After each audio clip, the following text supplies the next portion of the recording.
Congratulations. A bit dicey that for a moment. What a wonderful day. I'm so glad we did it. Well done, you. Finally. May joy also be upon you, my friend. The Sovereign is dead. Now we pause in our victory to honor the hero of heroes and all those who stood by her side.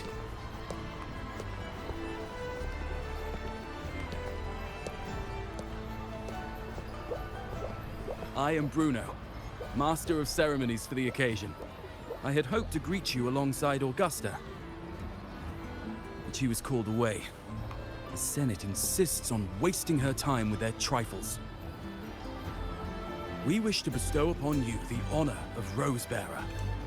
Roses symbolize our glory and triumph, to be shared with all who are gathered here. Yes, it's a ceremonial role. Don't worry, it's pretty simple, and you won't be handing out too many. At the height of the celebration, everyone will toss their petals into the air. We will all shower in the flowers.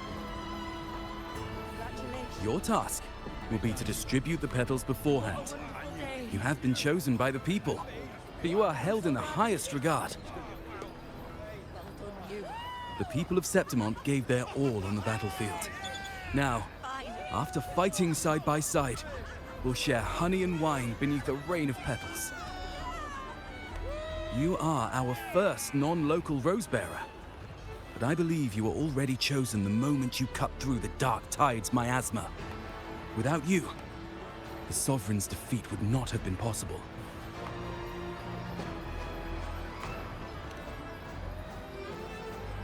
Yes. Oh, I hope you won't decline. This is not only Augusta's wish, it's the people's too. When Augusta arrives, she'll join the other Rosebearers. I'm sure those who partook in the hunt will be honored to receive petals from you.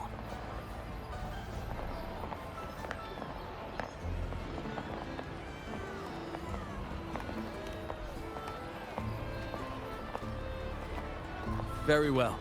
I'll leave it in your capable hands. As for who you choose and how, trust your instincts. It's just like a toast or a priestess's oration, all part of the celebration. No need to overthink it. Now, enjoy.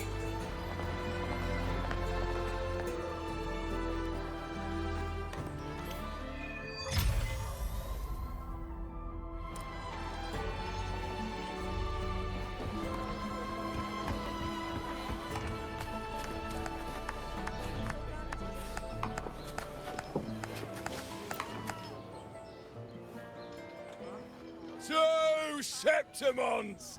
To peace after the storm! Yes! To the hero of heroes! To you, to me, to... Wait, is that Rover? Oh, good! When the time comes, I'll hurl the glory eye and let the wind carry it far. Let the world see our triumph! Since you're here, anything you want to drink? Speak up! Theseus and I'll take care of it. All right. I'll catch you after you finish. If you're interested, you should go listen to the priestess. Her orations are one of the highlights of the celebration. Who's leading it this time? Oh, it's not Lilibet, is it?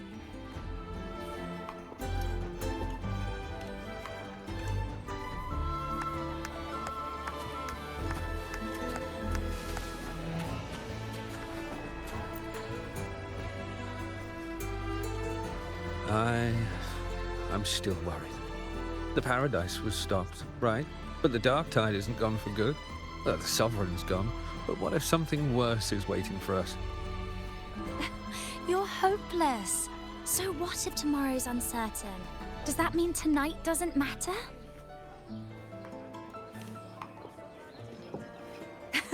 That's the spirit. Tonight is for those who've bled for it. All of us. Speaking of which, Rover, you're here early. Got a little something for us? Oh, knew it! You were always going to be one of the rose bearers. Ah, the fragrance really makes the glory linger. Thank you. Be sure to save some for those who fought by your side. If I were them, I'd gather petals from every bearer, then, when you least expect it, give you a small surprise.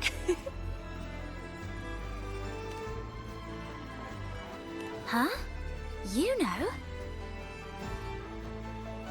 There's not much left. I'll hand some out over there.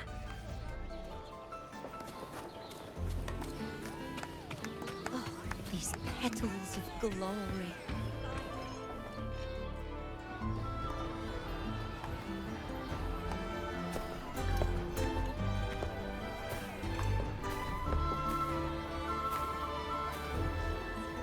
Looks like the oration they mentioned. Yeah. I see. Oh, yes. I thought for sure it'd be at an event like this. Well, guess I'll catch her later. Yes. I fear that until Grandmother Lilibet finds a gifted successor, we shall not glimpse further into Septimon's future. By the light and fate above us, we are but apprentices carving insights into stone, passing their words along.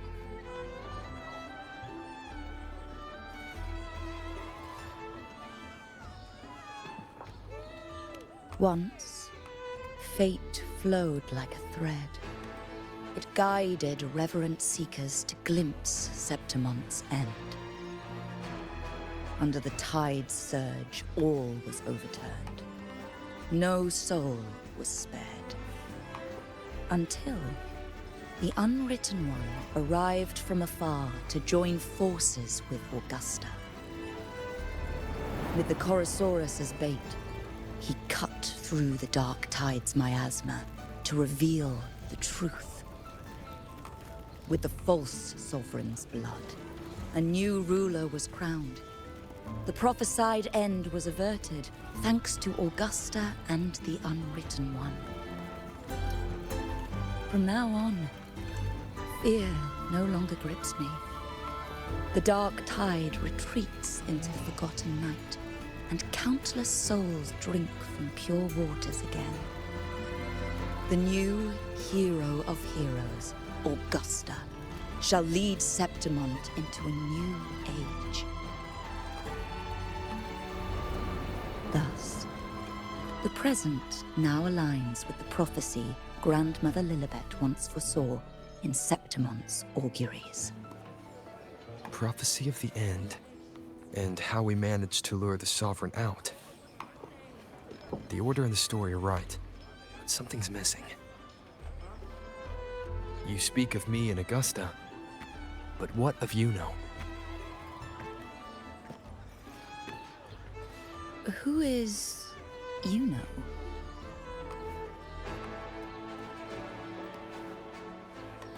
Unwritten One, you leave me baffled.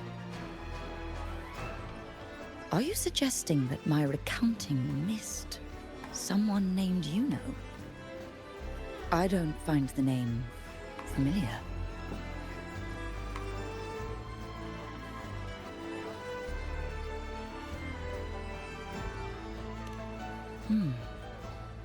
I should know this Yuno you speak of, yes? Yuno is a priestess, just like you. For more than that, she wielded the moonbow and fought alongside me and Augusta in the hunt. We defeated the Sovereign together. Don't you all remember? Impossible. As a priestess myself, I can tell you with certainty that none among us bear that name. And I must remind you, we rarely take part in hunts. Our place is with the flames in Tetragon Temple. The hunt for the Sovereign involved many. Perhaps you are mistaken and confused her for someone else. No, this can't be. I don't know what a priestess is supposed to be, but I do know what Yuno is like. And I'm certain she's the priestess. You mentioned cutting through the Dark Tide's miasma.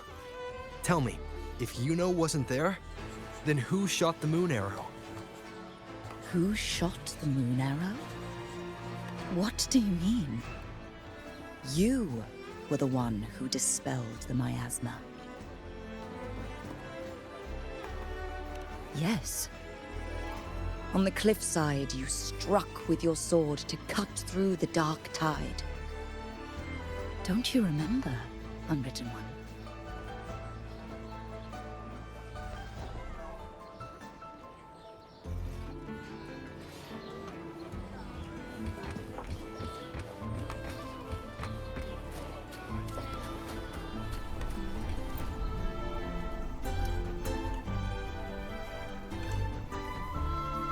Their accounts are all true, except when it comes to Yuno. How they react to her name is completely wrong. Everything she did, they attribute to me. They're not just forgetting. It's as if Yuno never existed to them at all. Could this be possible? This distortion in perception? Is it a remnant of the Sovereign's power? Or is this the work of the Fraxidus again? I heard what you said to the priestess. No, I've never even heard of her. You should know, I've been stationed in this camp longer than most. Memory ain't bad either. Been thinking, maybe the Dark Tide's crawled into your head. Could be you're suffering from dissociation, a side effect of all that exposure. Word is, people who get too close end up seeing things. Hallucinations, delusions, the works. Some of them go as far as thinking they see the dead. Or worse, some start calling themselves tacit discords. The Sovereign was built from the Dark Tide itself. Who knows what it swallowed before it came for us? Could be worse than what you're used to. You must be in its grip.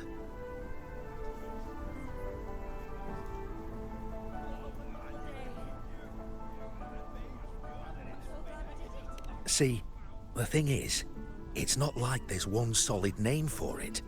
Happens in all kinds of ways, different for each person.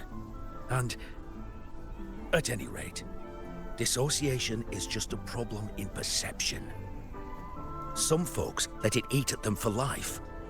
Others know what's real and what ain't. They keep away from the Dark Tide. And before long, they start feeling all right. How are you feeling? You need to rest up a bit. Oh, looks like Augusta's finally here.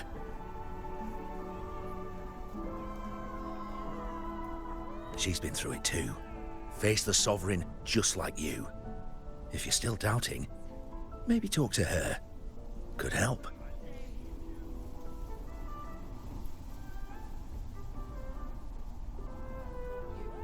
My friend, you've come. Bruno has already filled you in on the Rosebearer matter, yes? How are the celebrations treating you?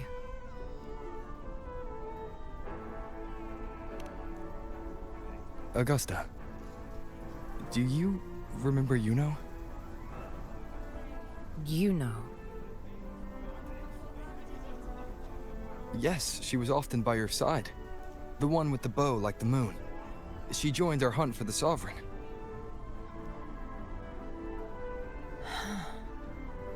Everyone has forgotten. No, that's not it. Everyone says they've never even seen her before. But you remember her. You remember everything that happened. You are certain she is real, and cannot exist in your memories alone. I know what you're feeling, because I felt it too.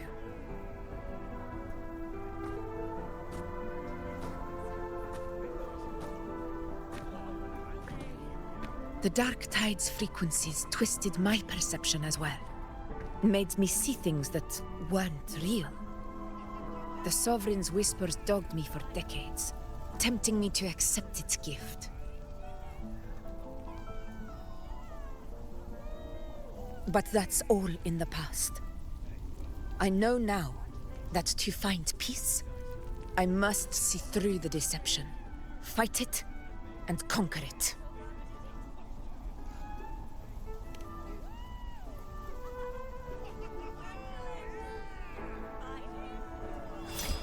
Because of my sword. It reflects everything that happened in Murma's town. Existence always leaves a trace. Beyond feeling, memory, and perception. Is there anything that can prove this, you know, isn't an illusion?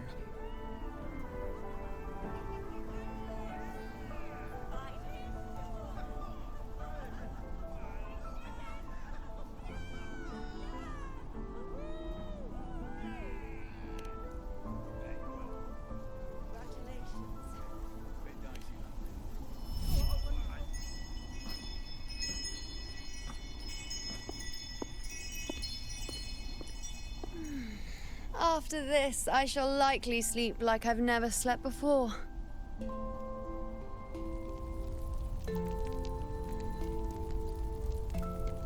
Say, I heard the Montelli family imported some device that aids sleep. It's all the rage. Augusta, I trust you will acquire one for me. I wish to try it myself. Scented candles are fine, though the scent of the forest is most pleasing. As for pillows and bedding... That's enough. I allow requests, but only 3.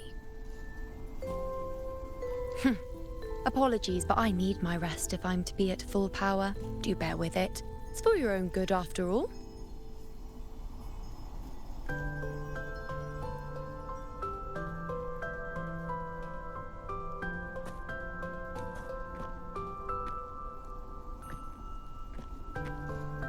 And you, Unwritten One, were I to indulge in a bit of selfishness, you'd forgive me, wouldn't you?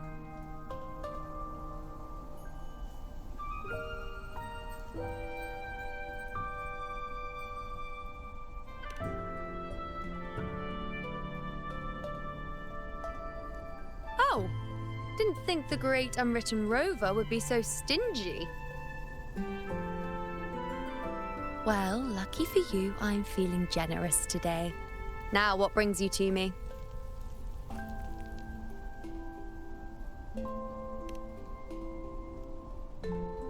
Really? You've traveled all this way just to return what I gave you, is that it? Was it truly such a burden for you?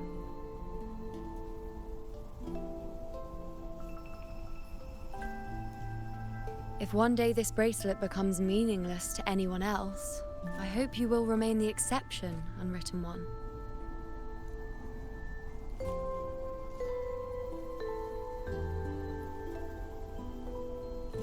But perhaps in that distant future, forgetting might prove far easier than remembering. Never mind. In any case, you are not to return it. It's something I've carried with me ever since I was bestowed the title of priestess. Keep it for me, if only as a keepsake.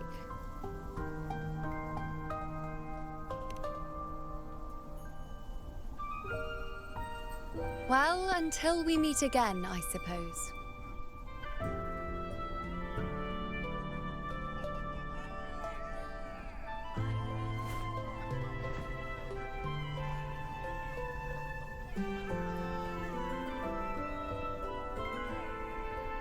This bracelet belongs to you now.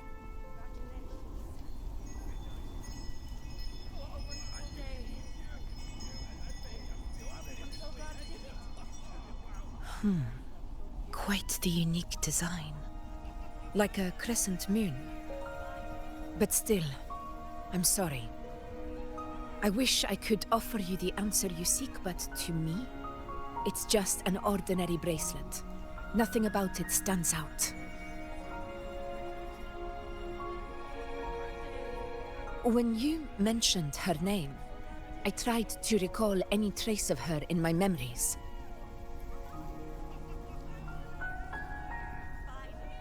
But there is nothing. What has passed is clear, and she feels like an extra piece to a puzzle. One that doesn't quite fit.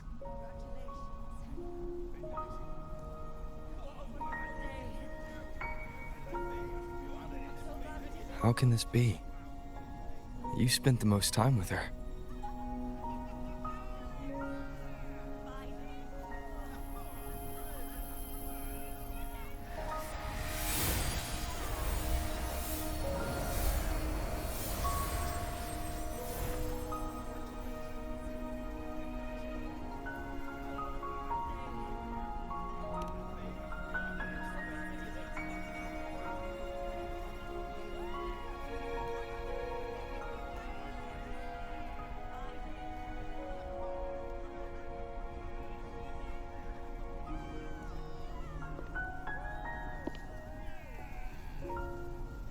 Rover, wait!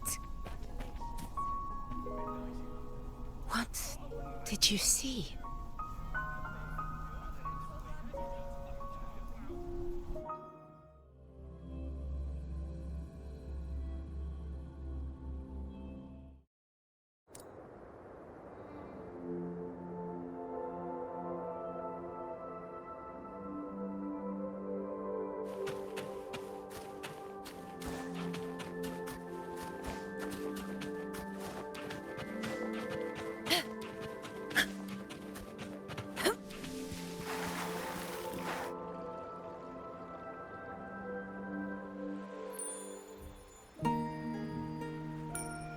You know.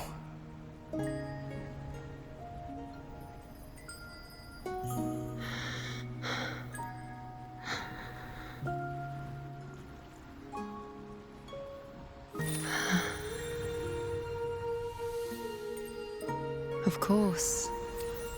Only you would be the exception. So, you've known this all along? A death that shouldn't have happened. Traded for an unforetold victory. A fair deal. Now...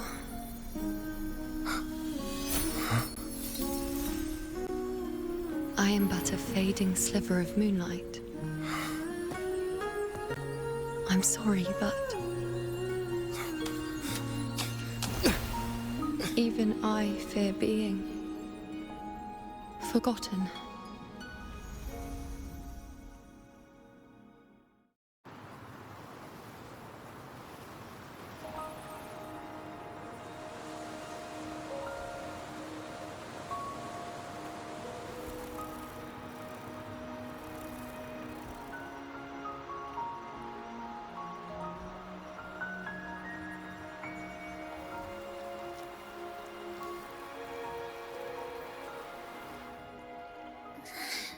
Hey, Rover.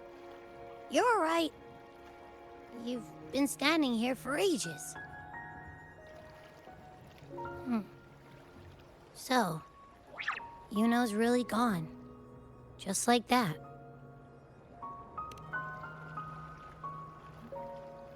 Well, duh. Even though I was snoozing on and off, I still remember everything that went down.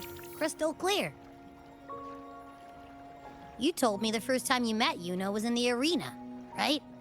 She scared the toga off that other team with just a few words. Intimidating stuff. But when I actually met her, she was...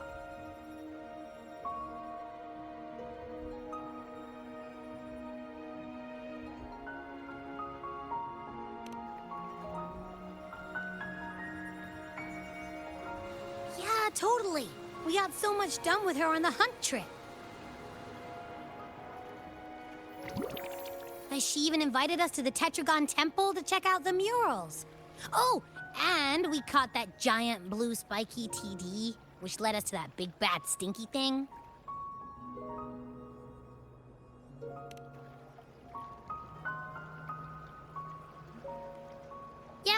pretty sure she was the one who took that moon bow and blasted the dark tide wide open. Not you, not anyone else. And that bracelet. She gave it to us to lure out that nasty big fella. Even asked us to keep it for her. So it doesn't matter whatever anyone else thinks. Or what happened to her. You remember her. And I do too. It wasn't some made-up crap.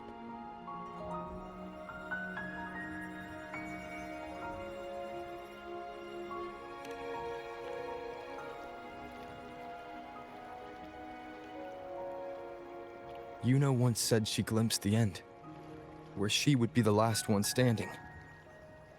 Now, this end never came. And Yuno is dead. Is this the cost of changing destiny? Did she know she'd disappear, but accepted it anyway? Yeah, I know what you mean.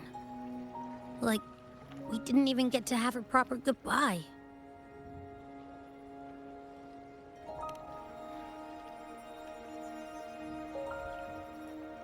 I don't care if Yuno foresaw her fate and chose this path for herself.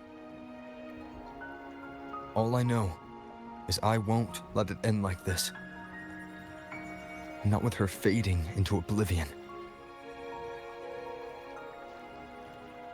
Like Augusta said, everything that exists leaves a trace.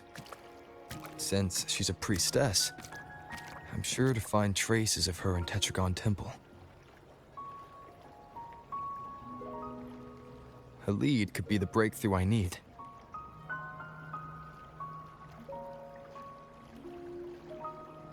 That's the spirit! Look at ya, snapping out of that funk. Knew you'd be back at it soon enough. I still got some kinks to work out before I'm in my Super Echo Abbey form, but you can bet I'll be here. Remembering everything that happened. We'll figure something out, whatever it takes. Even when I'm just riding along. I'm in this with you, pal.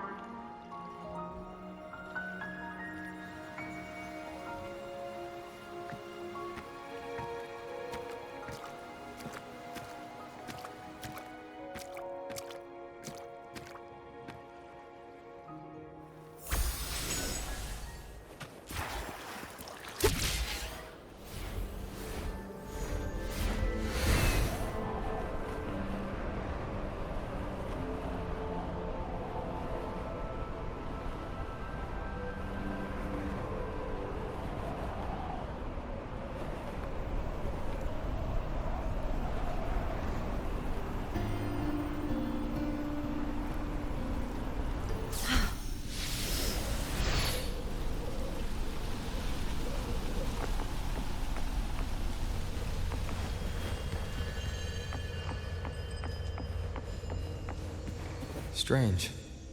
Lilibet and the other priestesses aren't here. The temple seems empty. Huh. Yuno's bracelet is shining. The light is pointing at a wall.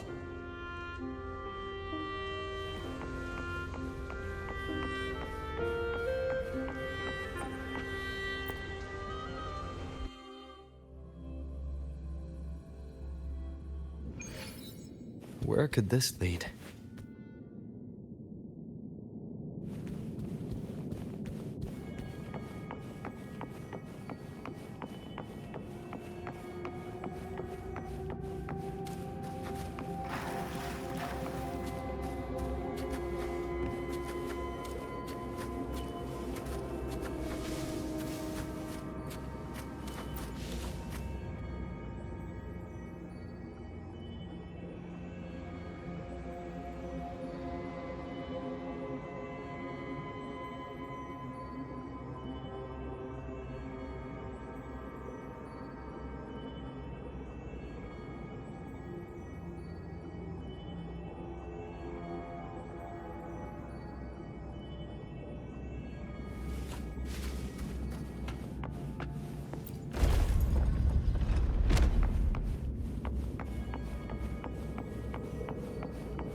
the mural changed.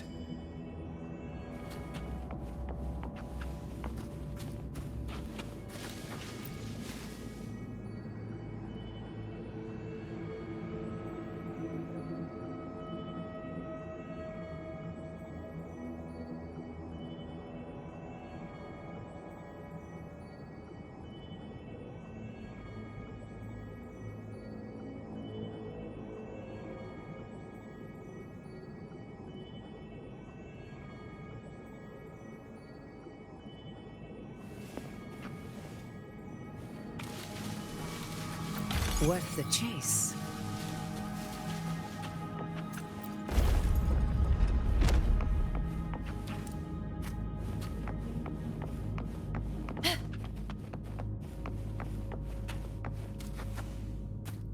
Is this rewriting what was? Or revealing what should have been?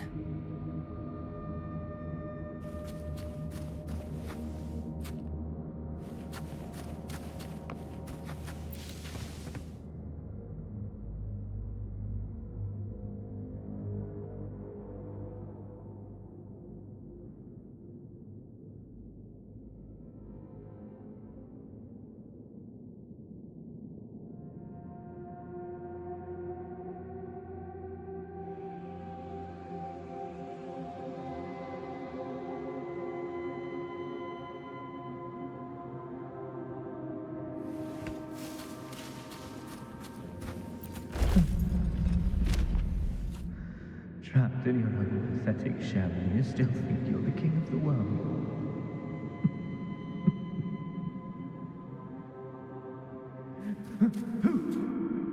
Who's there? Show yourself! Yes. Yes. I've been waiting for this moment.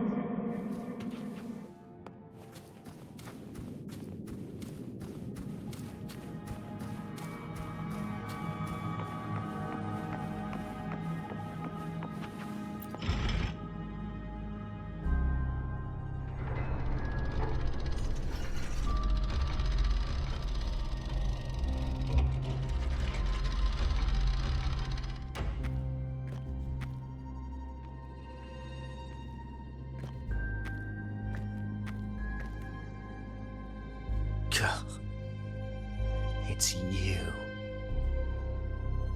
The person I need to lure fails to show, and now you're here to mock me. Is that it?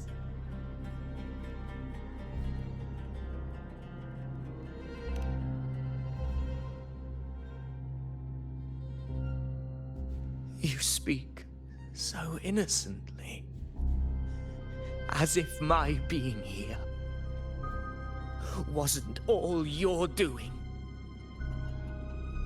You brought me to Tetragon Temple to try to erase me from the story, all so you could summon the one behind it all. I played along. I agreed to be watched here because I wanted to see him, wanted to look him in the eye. But now it's clear we'll both be disappointed. I am fate's discarded pawn. And he couldn't care less what happens to me.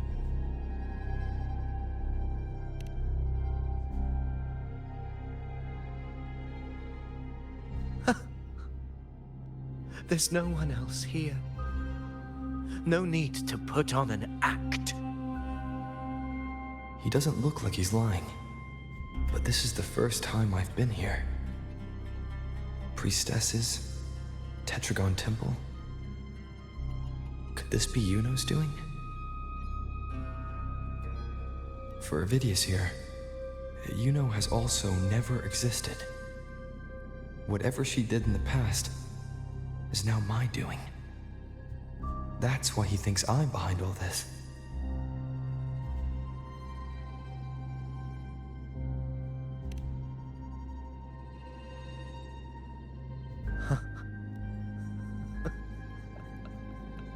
At this point, what do I have left to hide?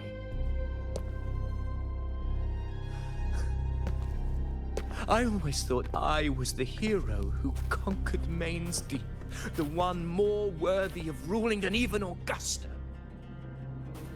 Until the day I led the charge to Murmurstown. Determined to stop my comrades from falling to the dark tide and prove I had what it took to be king, I walked to the door I had passed 1,000 times, only to find a dead end. Nothing was ever there.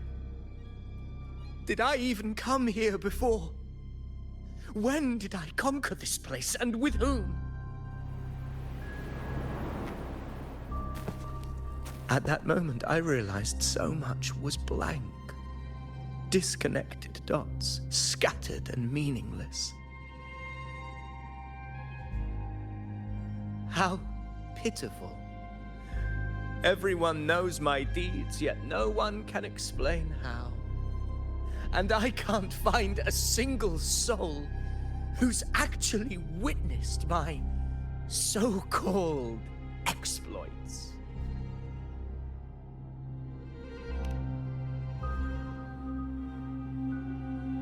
Yes.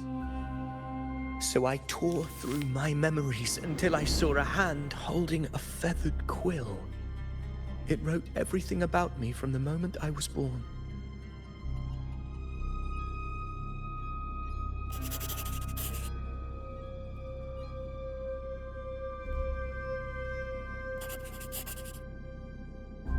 And I realized an undeniable truth. Existence is anchored in connection, feeling, and memory. They are its very manifestation.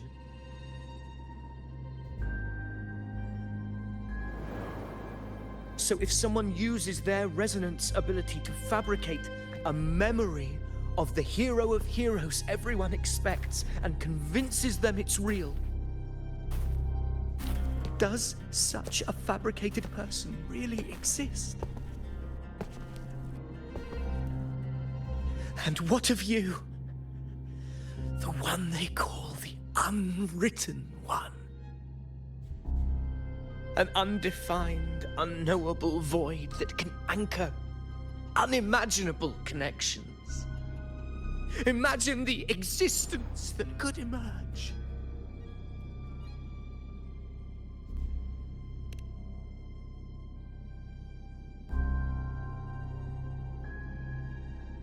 Enough, you arrogant fool. I did not allow you to stay here so you could defile fate with your delusions.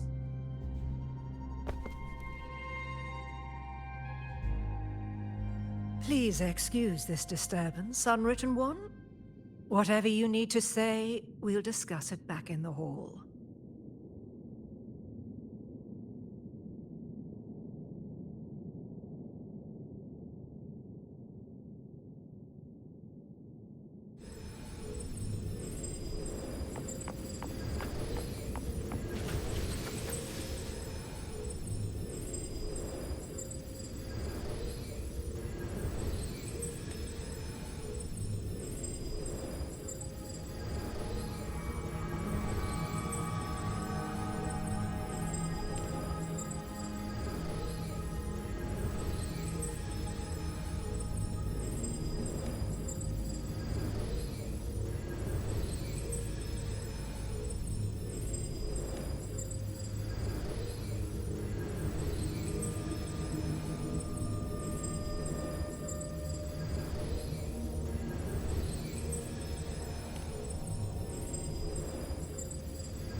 Worth the chase.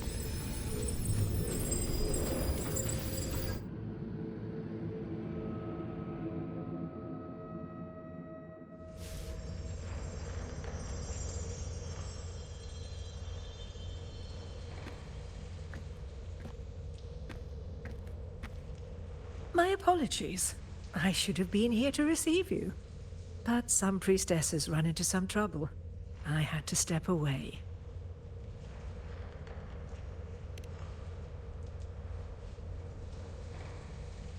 Simply put, aside from what's already been verified, we can no longer see any other of Septimon's auguries.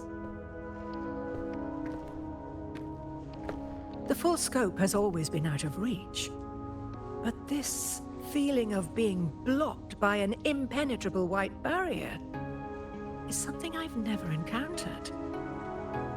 It's as if there's nothing there at all.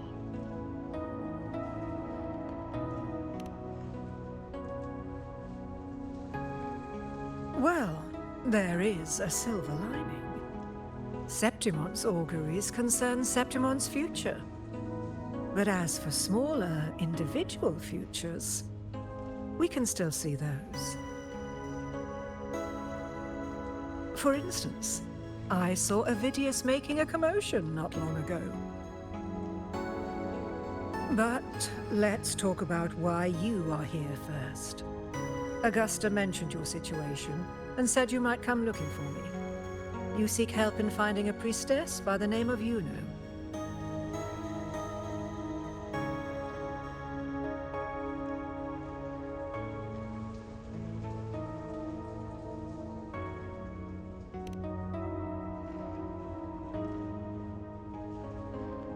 I wish she were a figment of your imagination, a product of your proximity to the Dark Tide.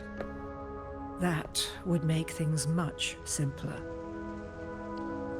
Because I did find a record of a priestess named Yuno.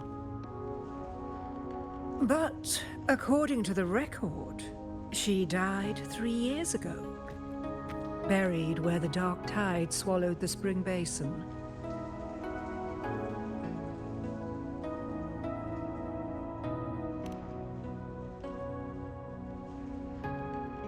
The record didn't say, but you must understand, death and disappearance are two different concepts. If Yuno truly died 3 years ago, then she couldn't have been your companion 3 years later, let alone have existed up until today. In other words, if Yuno disappeared today and was erased from the memories of Augusta, myself, and everyone else, then the death 3 years ago must have been a fabrication.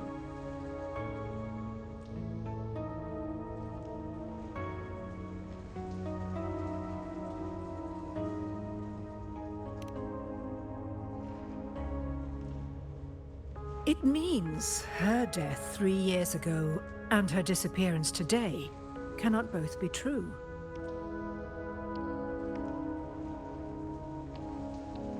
If someone has truly disappeared from this world, do they need a fabricated death? Likewise, when someone dies, they no longer exist in a way that others can feel. These two causal chains should be clear. But they crossed paths with you, the unknowable void. Although I hate to admit it, Avidius was right. Since you still remember Yuno, and thus hold on to that last connection between her and the world, you've essentially anchored her. This has caused the causal chain to become tangled. The ending is still unwritten. Right now, she is but a spectre, stuck reliving her past in the chaos between life and death, between existence and non-existence.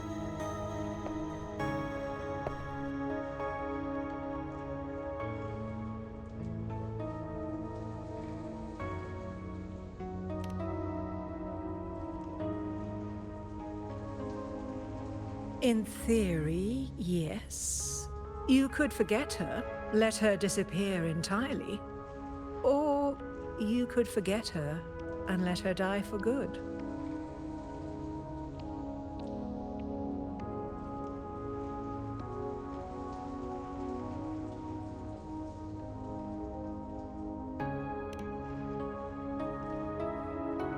I believe insight into fate is not to tempt one's defiance.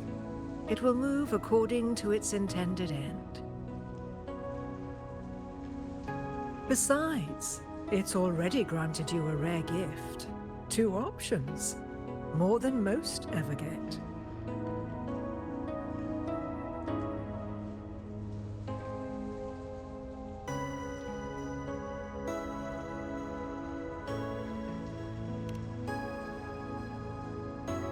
So you wish to use yourself as a vessel? To anchor the memories, feelings, and connections with Yuno in the chaos, manifesting her back into existence. Anchor, manifest, whatever you want to call it. All I know is Yuno's not gone because of me. So why shouldn't I be able to bring her back? If I can tangle the causal chain, why can't I create a new possibility? Your thinking is bold, to say the least.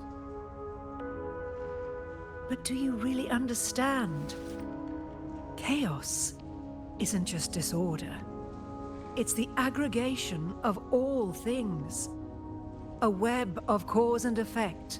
The convergence of infinite possibilities. If you end up lost within it, you risk being consumed, never to return. Even ones such as we, guided by fate, can only pull small insights from certain shores of destiny. What if you enter only to find that you cannot bring Yuno back?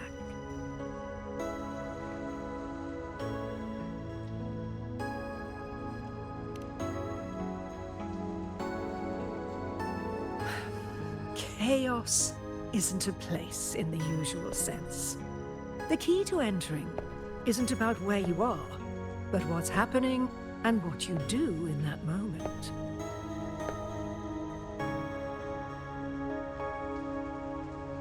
I suspect that 3 years ago, this priestess must have done something that defied fate, which set the course for her inevitable disappearance.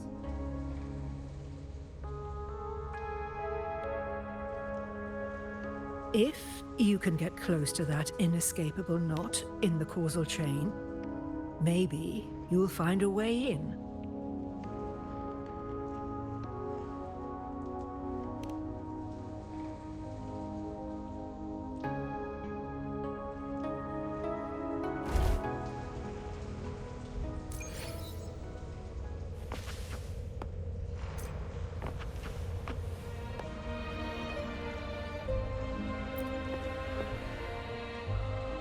Even with no certainty, you're still heading toward that death trap. Unwritten one. You've made up your mind, haven't you? Of course. But if you truly are to face chaos, no amount of preparation will ever be enough.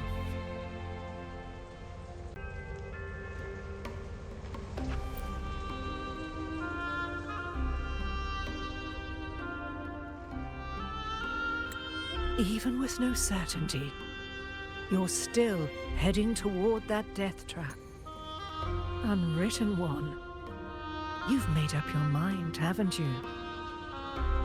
I understand. One must try at least. Very well. I'll accompany you there.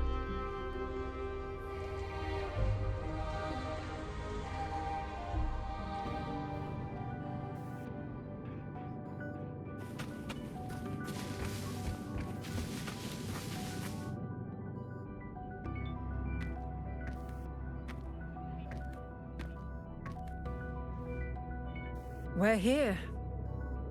This is where the record says she died 3 years ago.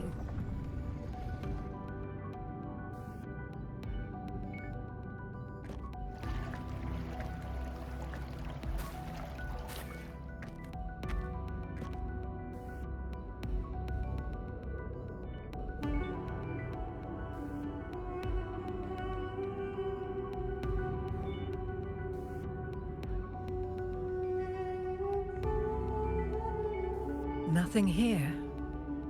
Well, that's okay. You tried, Unwritten One.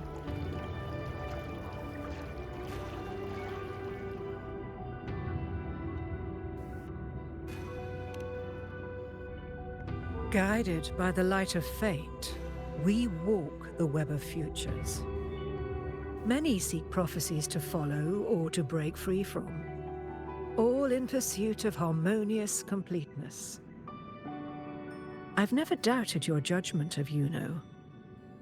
But if, as you say, she knew what would happen and still chose this path, could it be that this was the closest she could get to true completeness? If you refuse this ending, how can you be certain that you can create a better one? A life with all its experiences and feelings, shredded, scattered, and thrown into the realm of chaos. What you find there may not be beautiful. It will be filled with pain and emptiness. Even if you do find a way in, your time together may be brief. With so much uncertainty, do you still feel that you must go? If there were any doubt, now I'm sure. Wait, you...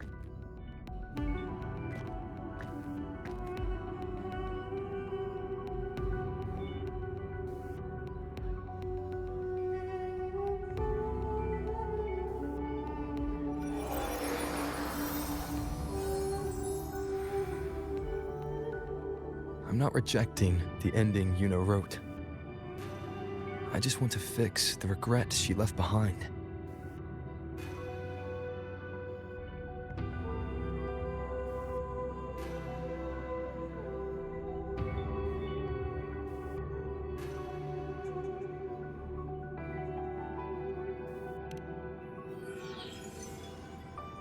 This isn't the ending I'm happy with. That's all. Forgetting may be easier than remembering. But let that be the choice of someone alive, not one who's already gone. Right now, I don't want to lose anything I still have.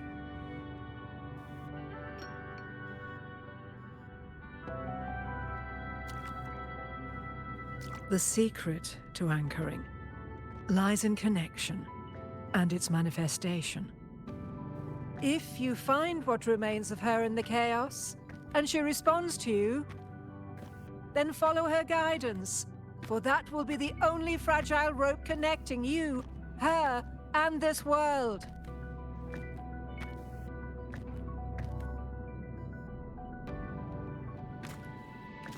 Endlessly cycling, shattering futures. Is this chaos? Unsalvageable, fractured into pieces. This is chaos.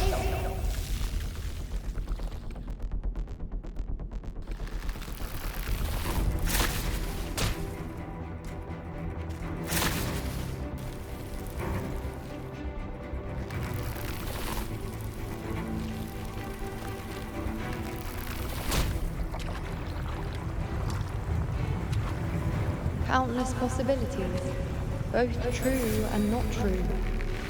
This is chaos. Until every anchor is revealed, laid bare in the light.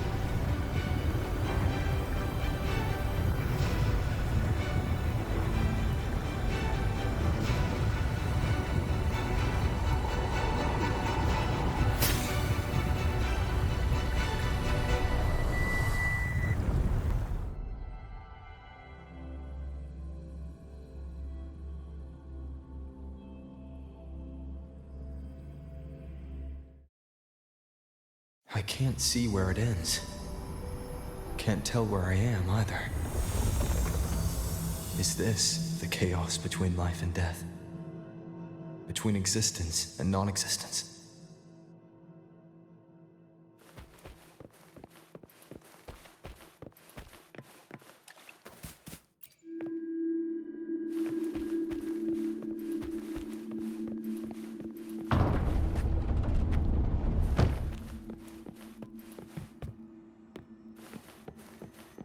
That's Yuno in the center.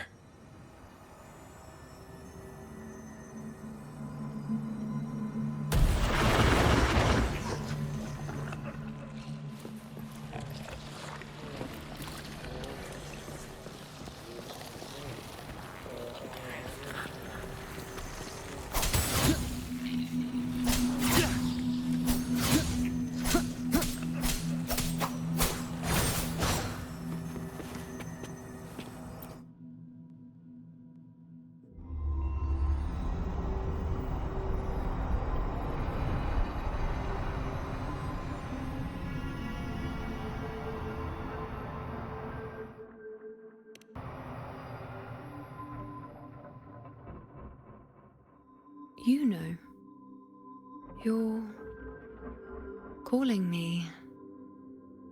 Are you here for me?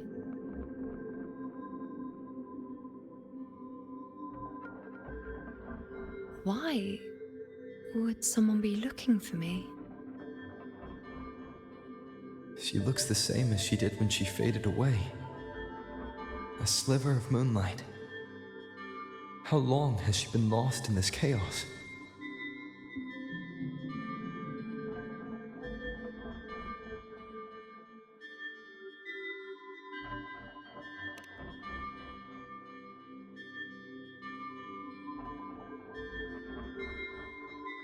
I know you. You are unwritten. A blank. An unwritten blank.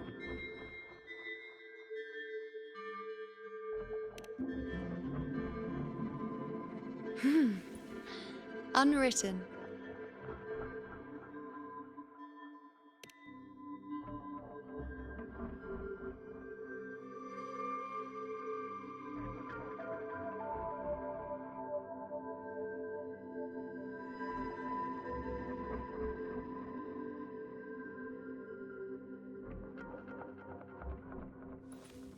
I will guide the unwritten with the moonlight to find more of me. She responded to me.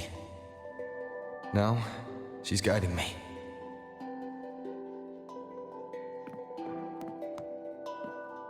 Even if it's just a trace of her, I found her. Now that fragile rope connecting her, me, and the world is already in my hands.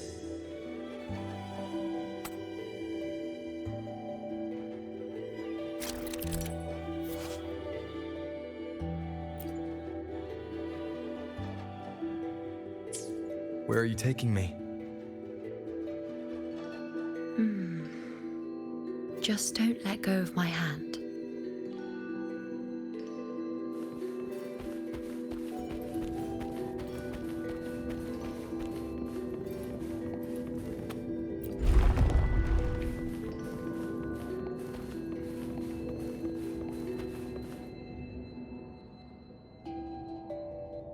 Guided by the light of fate, we walk the web of futures.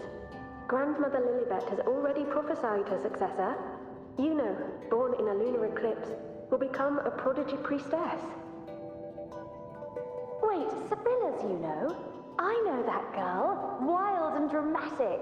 She's just won a handful of matches. Do you really think she'll come to Tetragon Temple? Her mother is a former gladiator champion, and her father a famed blacksmith. She's already from a highly respectable family. And she is skilled with a bow. Maybe she'll just want to be the next champion, you know? She is spoiled for choice. The prophecy can't be wrong. Grandmother Lilibet's already seen it. She'll resonate with the moon's phases. That's a huge honor. Not just anyone can see fate's patterns, and she'll be able to see it more clearly than the rest of us. It's our duty to share visions of the future, to guide Septimont and its people forward. Such glory. She won't refuse, and she shouldn't. This is the past. where my existence left its mark. I see. Grandmother Lilibet said that the key to anchoring lies in connection and its manifestation. Let's try to find more.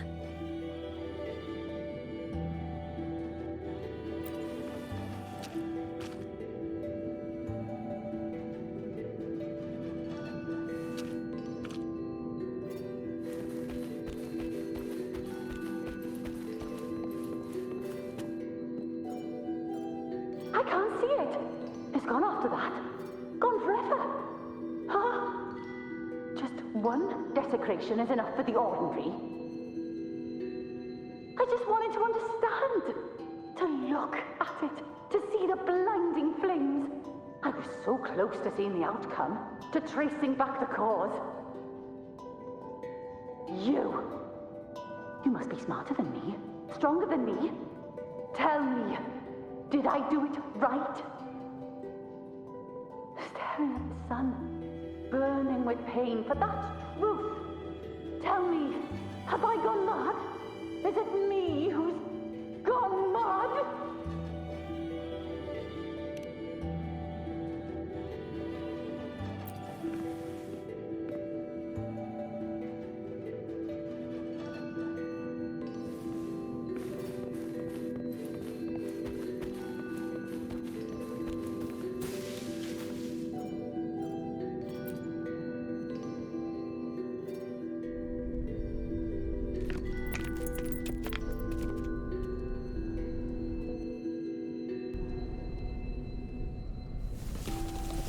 We're nearly there.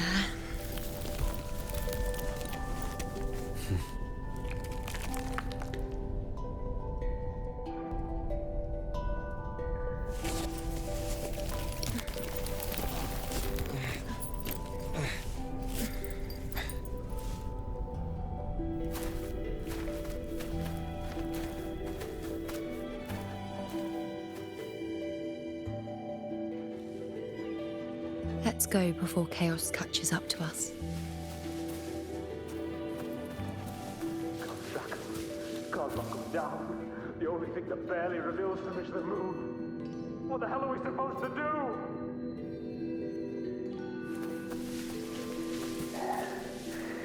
We keep moving.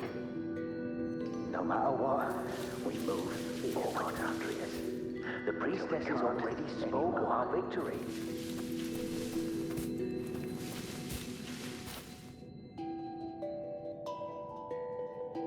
Sibylla, wait! Are you crazy? Charging up alone is walking to your death. Think about your daughter. She's still waiting for you. Spare me your words. The entire Western defense rests on us. Do you have a better plan? As for death, of course I want to live. I fight not with death in mind, but victory. Yet if glory and death come hand in hand, so be it. Let the bells toll and mourn me when the time comes. Until that moment, I will not stop. Is this how it was? Or is this just my imagination?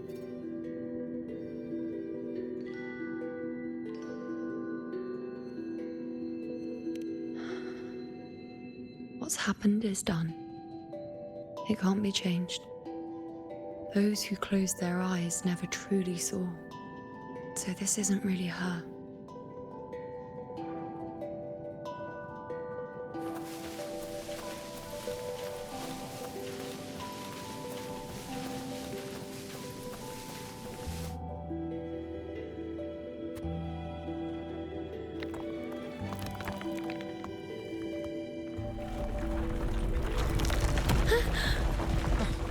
You know!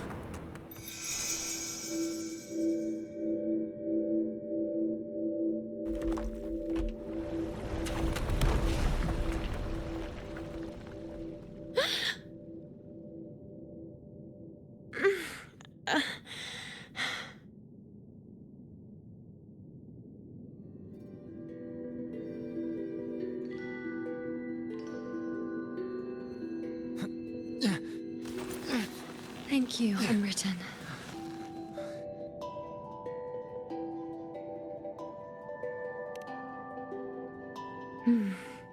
I won't let go.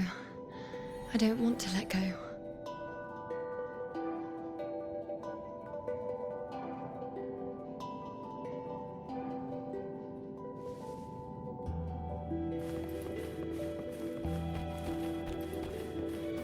Is that?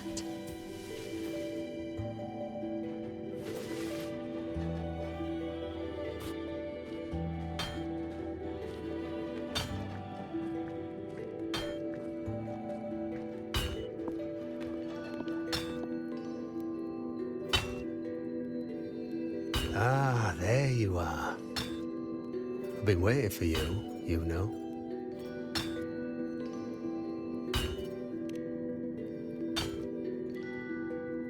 What's the surprise? You know, aren't you? Been hammering away at this bow for you long enough. If I couldn't call you by name now, well, that'd be a proper surprise.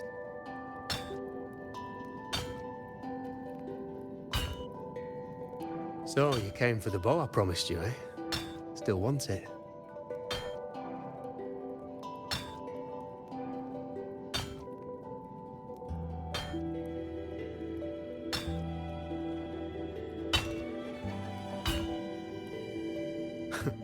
Right you are.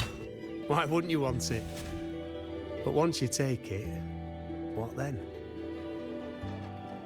I reckon you've heard Lilibet's prophecy, haven't you? What do you think? I can't picture you as one of those serious priestesses in the temple. Stuck in there with your scrolls and your candles and your tablets.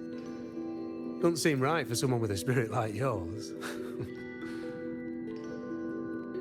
And if you really did become a priestess, well, this bow wouldn't be much use, would it?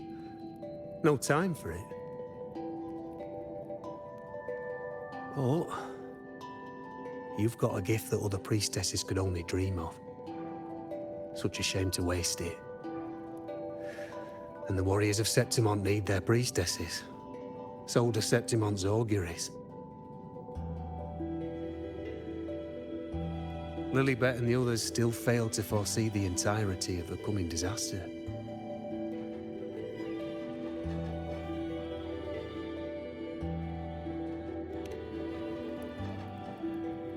Ah, well, it's not my place to say. You make up your own mind, and that's all that matters. As for me, I make weapons. If you still want the bow, I'll forge it for you. But the materials, well, you'll have to gather those yourself.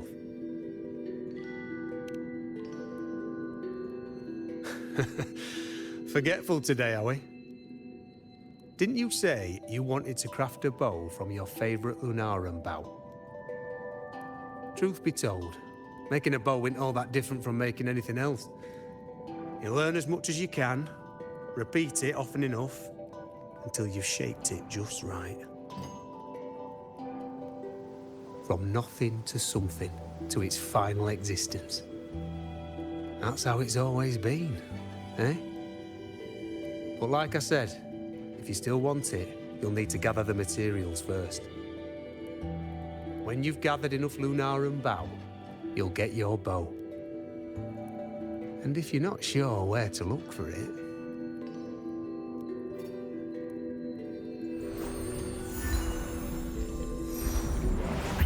there.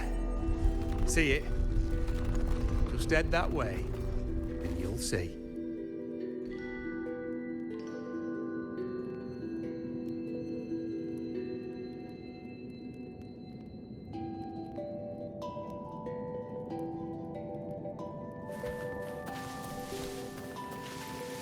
Lunarum bow. That's what the blacksmith mentioned. It looks just like what was used for your bow.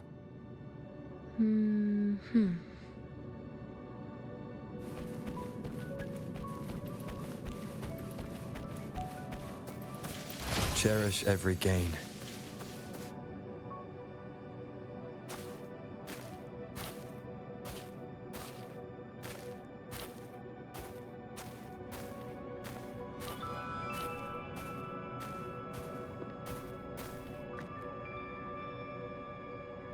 Chaos won't disturb us here. Sitting just like that, huh? You're still just as spontaneous. Shh, unwritten. It's time for a rest. Come sit with me.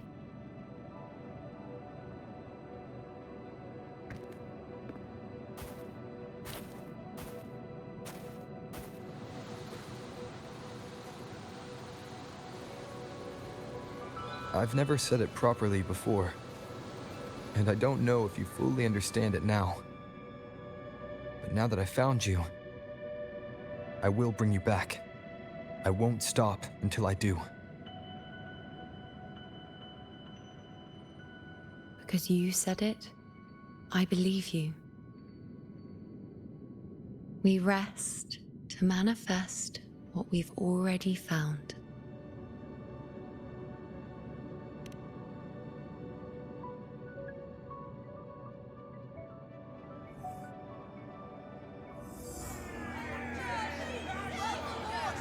Come on, don't bore me this quickly. Show me what other tricks you've got up your sleeve. Victory? That's the only befitting outcome. Now spare me the words. I know I'll be first. This is only the beginning. Soon, I'll be an even greater warrior than Mother ever was. Getting whatever she wants, doing whatever she sets her mind to. Are you talking about me? Very well, I'll prove you right. Prodigy, you say? If you want to call me that, I'll gladly take it. But why are you so certain that who you see is me? That was... Huh? They're gone now. Because this is fate's will. It has favored me more than others.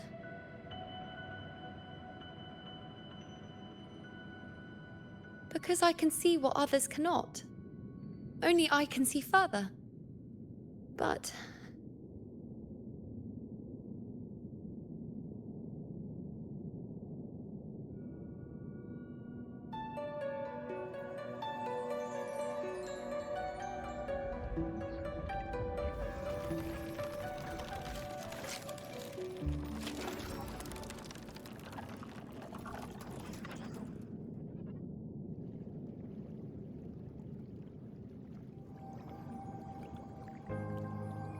You look like you're recovering. So, after experiencing and feeling all that, you need to rest among Lunaran boughs to make what's anchored become a part of you. Exactly. After manifestation, this is how I can absorb more. Only then can I find a more complete me. Unwritten, you are a clever one.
Let's go. Forget the prophecies, forget being a priestess. Let's do what we truly want. If the future is a question, the answer's never in what others define. If we don't want to walk a determined path, then let's steer clear and try something we've never even seen before.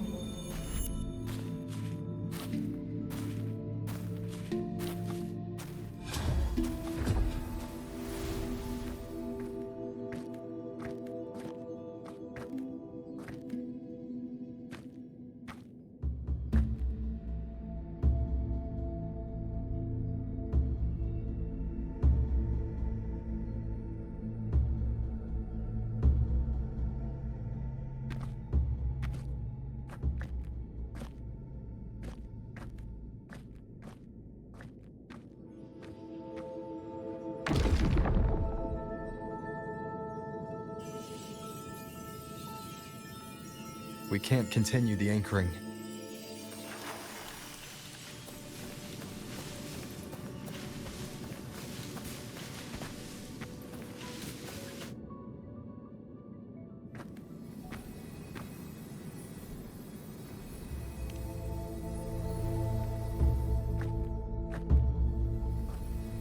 As the prophecy says, I cannot waste my talents.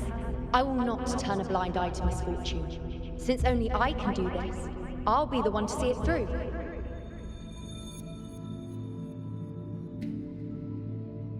A gladiator or a priestess, what does it matter?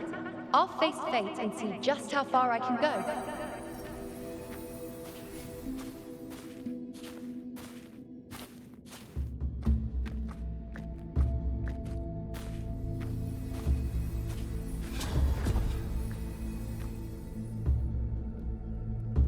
The anchoring is still working. This looks like a memory from when you became a priestess. Isn't that the Agora in Eterna Square? I think I'd like to see it. Every priestess has a limit. I'm dying here. This one seems to see everything. The priestess supposed to give us a prophecy there? Do I just hand her the focus item?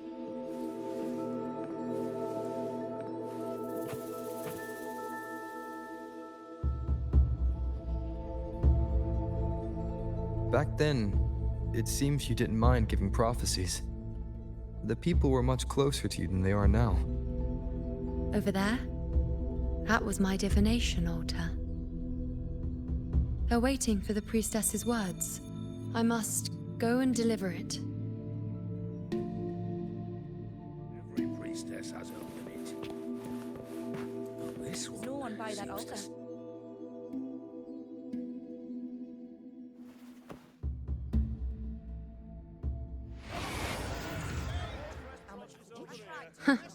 You look unfamiliar.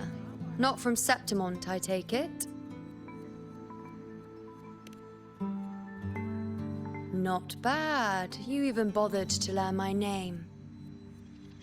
An outlander coming all this way, seeking the most gifted priestess. Me. Just to beg for answers about the future.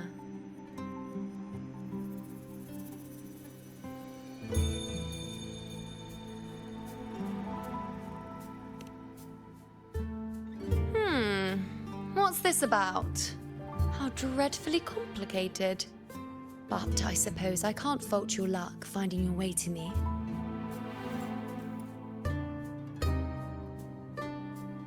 They say a priestess can't see everything, but when she does, she's always right. But I'm different. I can see everything, and I'm always right. Even when I'm not in the temple bathed in flame, I have more than enough power to see your future. So far, nothing's happened that I didn't already foresee. Now, hand over whatever item you've bought.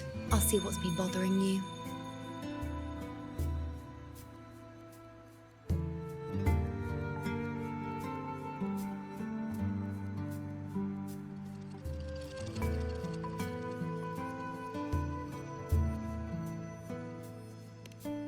Shh, quiet, please.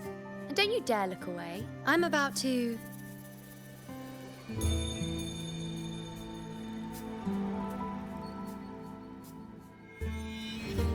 What? I see a void? I can't see your past. I can't see your present. And your future.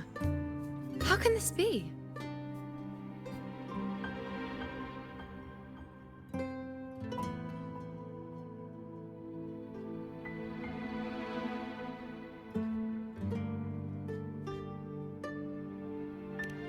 The Unwritten One.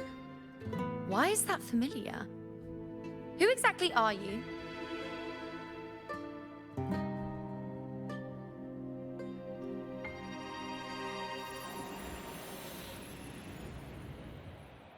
You? Why are you here? Isn't this Eterna Square?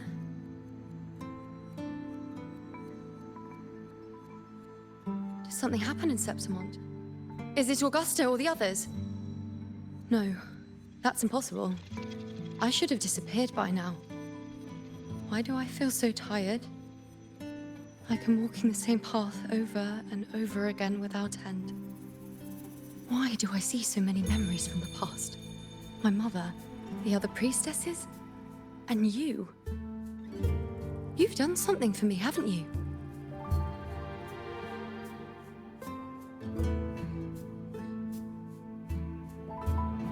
Yes. We're in the chaos now. But you shouldn't be here. Neither should I.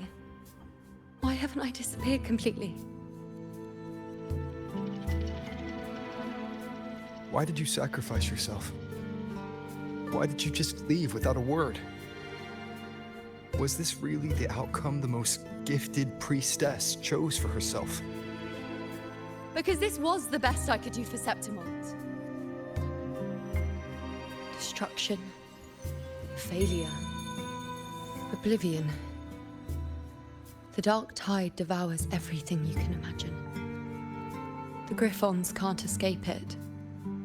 The gladiators can't defeat it. In the blink of an eye, before we could even react, it had already enveloped everything. I knew it from the start. I knew 3 years ago. I would turn everything I am into the moon arrow that would pin down the Sovereign. I just didn't know when that day would come, or if it would be enough.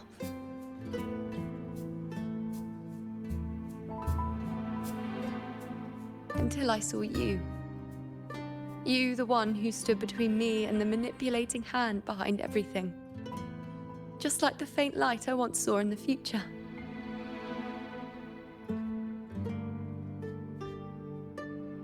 I finally understand. My defiance, my sacrilege. It was all worth it. Now I found the answer.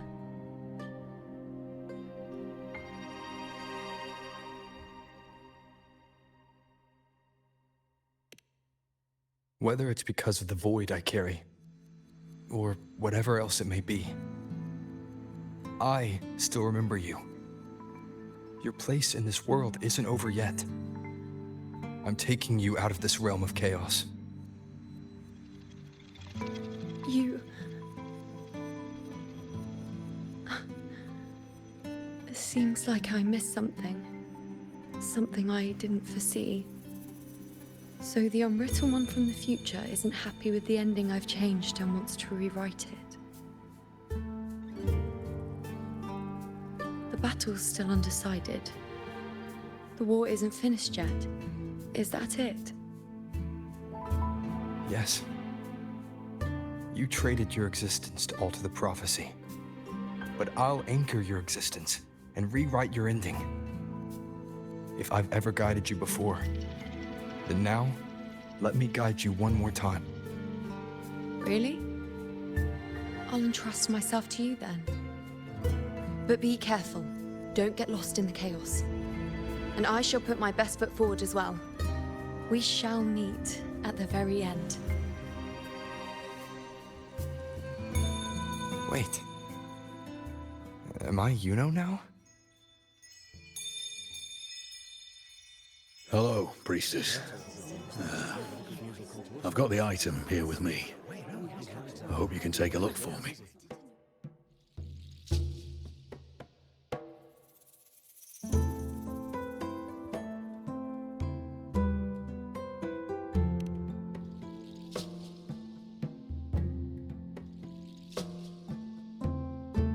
squad and I were once ambushed in Kassos. A monstrous tacit discord, never seen before, appeared in the dark tide. I seek guidance on what comes next. Will we have the strength to battle it?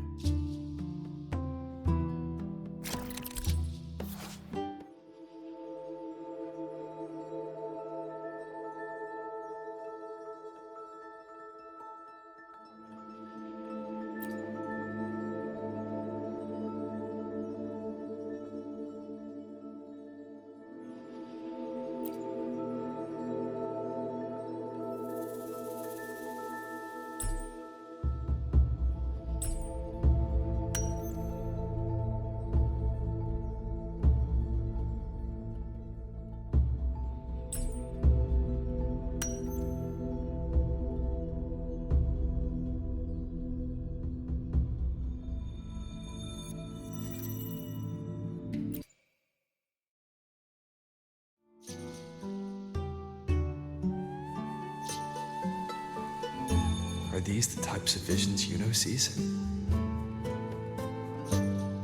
The broken horn, the spear piercing through the eye, victory cheering. You and the other gladiators. There's blood, but they all survive.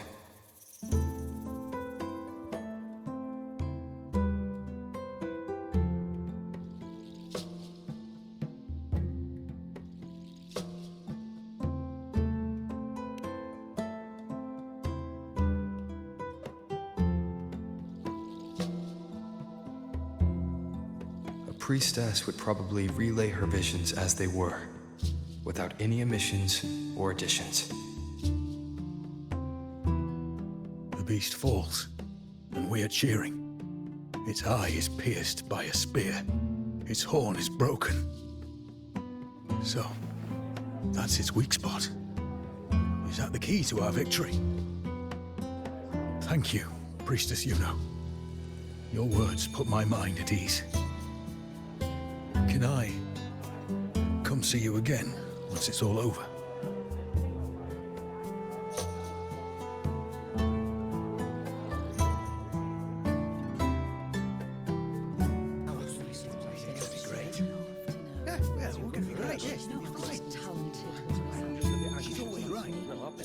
Priestess Yuno, I'm here with a bracelet my betrothed gave me.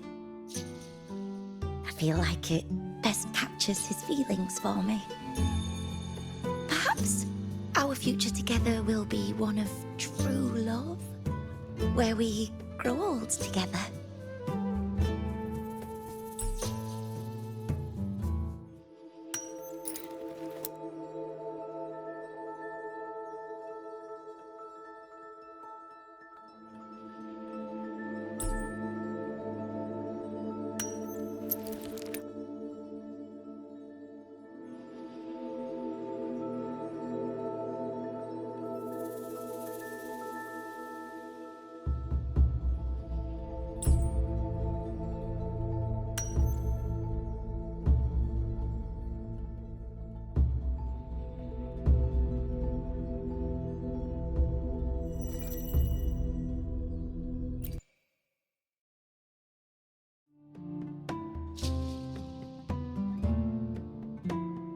Pain or conflict, the confusion, shattered hopes.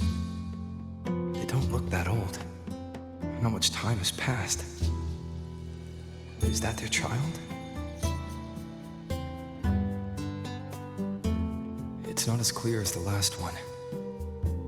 All I can tell is that their love doesn't end well. But it's obvious she's hoping for a better ending.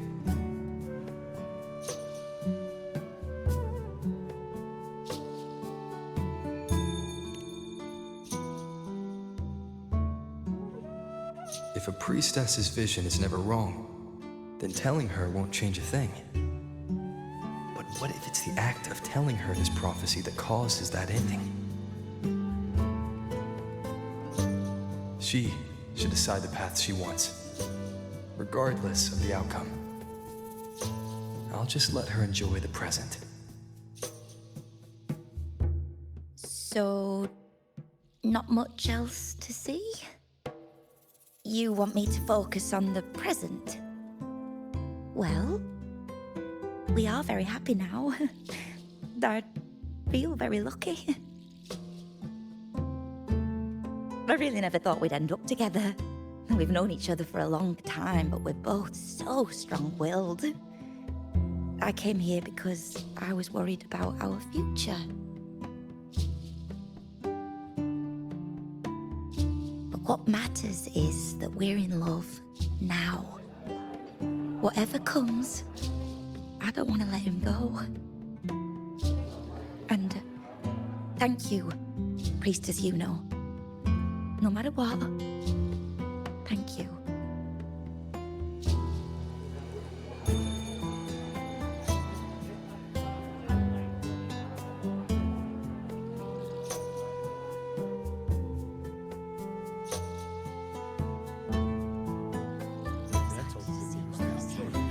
I have a little trick I'd like to pull off regarding a life.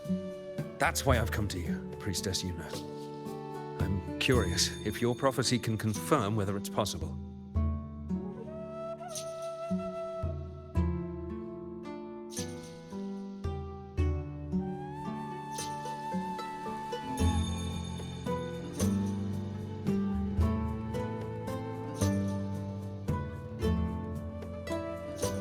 Have you never questioned whether it could be deceived or defied? I speak of fate, of course.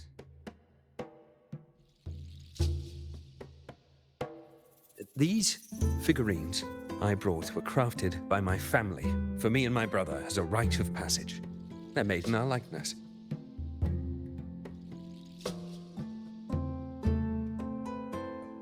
We're twins, but we walked two very different paths. Me, books and knowledge, and him, weapons and strength. By chance, I learned my brother's fate in Tetragon Temple, destined to die this summer at the hands of a tacit discord. They couldn't see my fate, so here I am now. I want to see whether fate will once again lead me down a path opposite my brother.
An older, more aged Nicholas.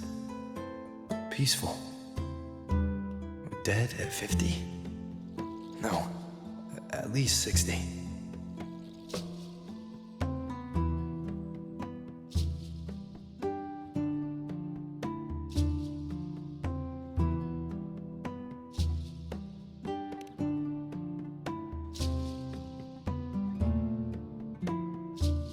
Well, we were born identical, after all.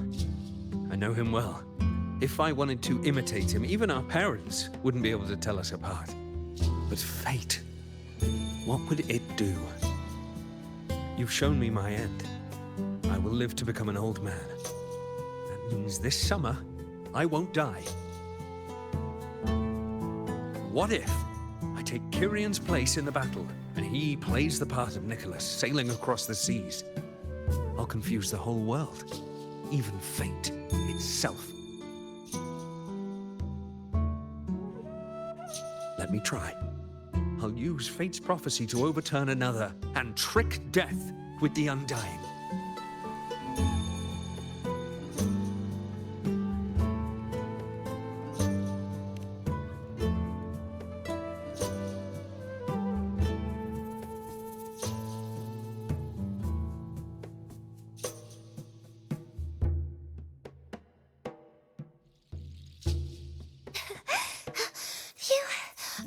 priestess. Is it true that if I give you the right thing, you can see everything?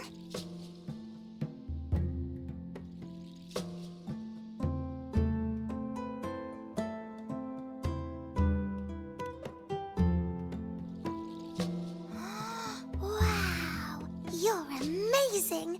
I can tell you're different from all the other priestesses.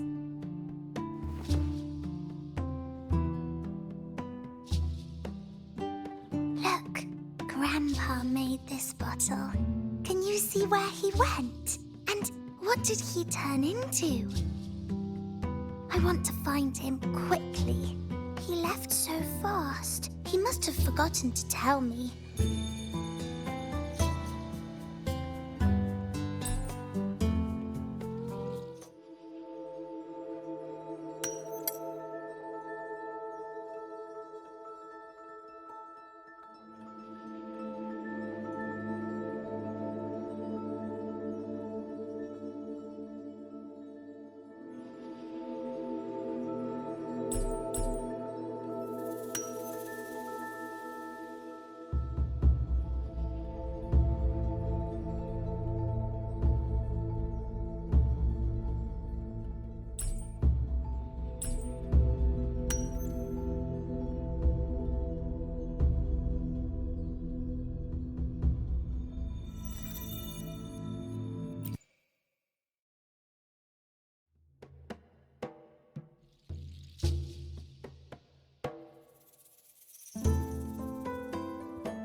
It's dark. Nothing but darkness. I don't see anything. What does it mean?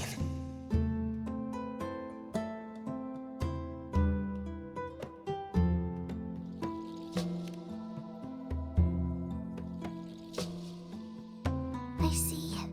The priestesses at the temple said they saw the same thing. They said when someone dies, their light goes out, and everything left is just pitch black. Nobody can see anything anymore.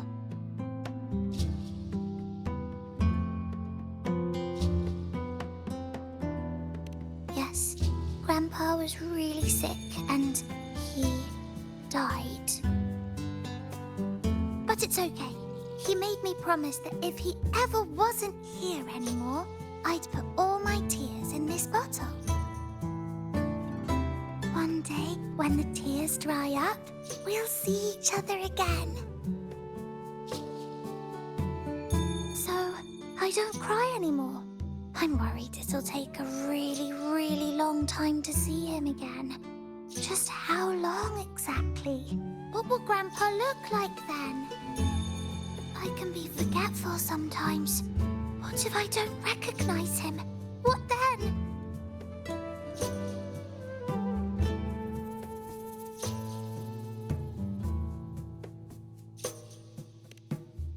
Wait. I see a flicker of light in the dark. It's one of your favorite things. It's... A butterfly? I love butterflies. Yes. When your tears dry, your grandfather will return to you as a butterfly. And when he does, you'll know it's him. Thank you, priestess. I knew you could do it. Even if nobody else believed me, I just knew there would be someone who could see.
reached, I removed everything that could catch fire. I couldn't have been more careful.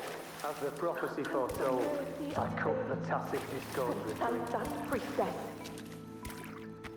Had already let go of hope.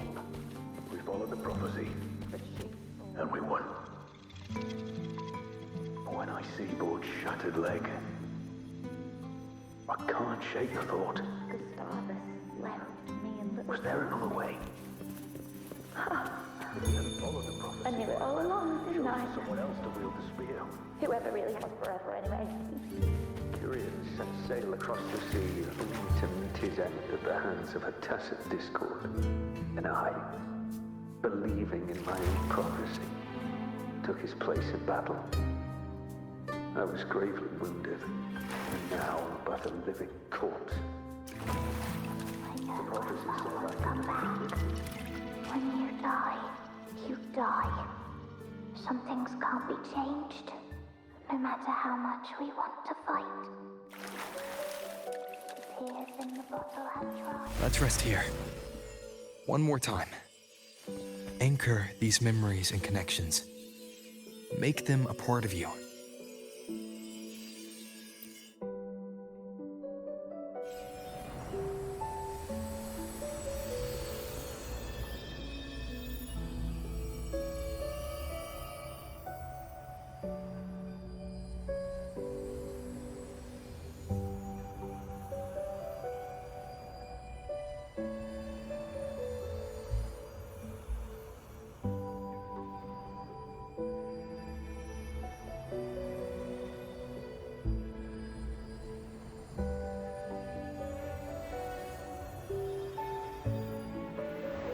I can see further than anyone else.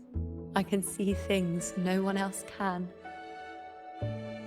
I've seen things others can't begin to imagine. So why, at the moment I should have seen the clearest, did I close my eyes and shut it out? I was so close. If I hadn't closed my eyes, I would have learned the causal chain and I could have stopped it.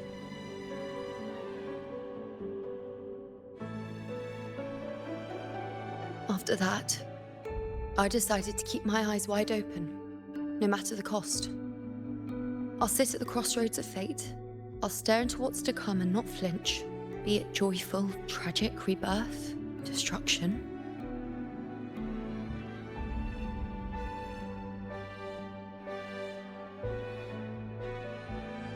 Until I see it all. Until I know everything.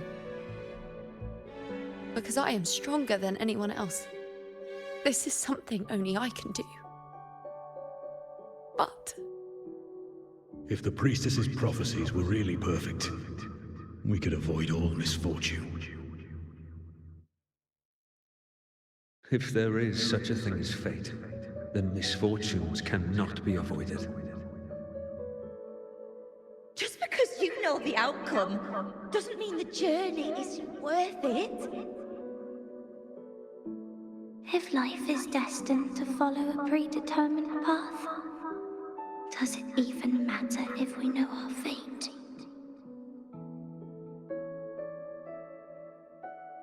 after all I see, could I ever answer what they hope of me? Does glimpsing one's fate really matter?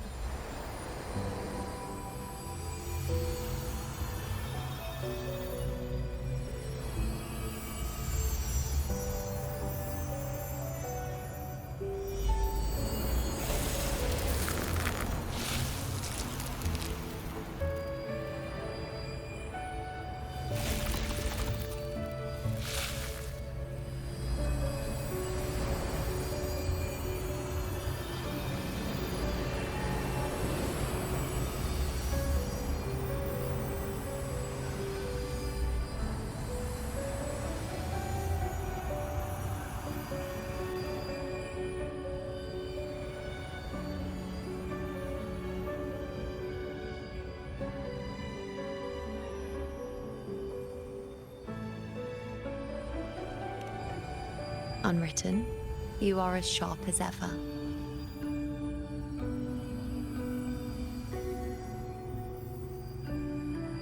Seeing is simple, but facing what you see isn't.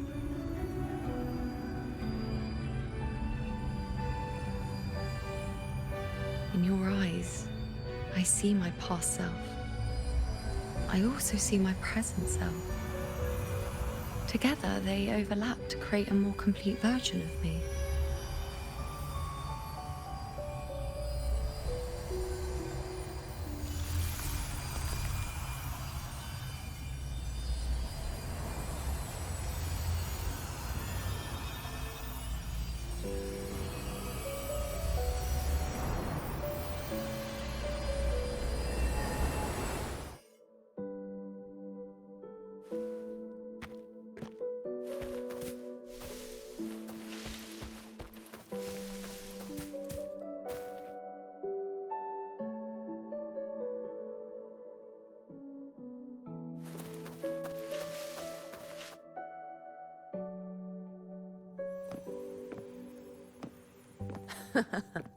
Still giving prophecies, you know.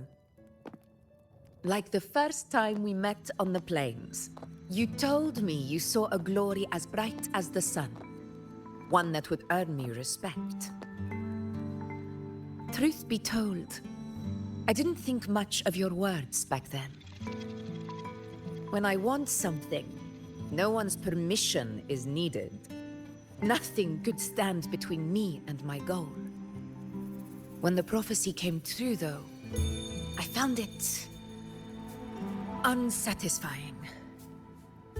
Imagine thinking you are the master of your own fate, only to learn, for better or for worse, everything you are is part of fate's design. It's as if fate chips away at the untamed part of you, turning you from a wolf into a caged rabbit. And you saw it all so easily. Truths as clear as the moonlight, bright, yet distant and cold.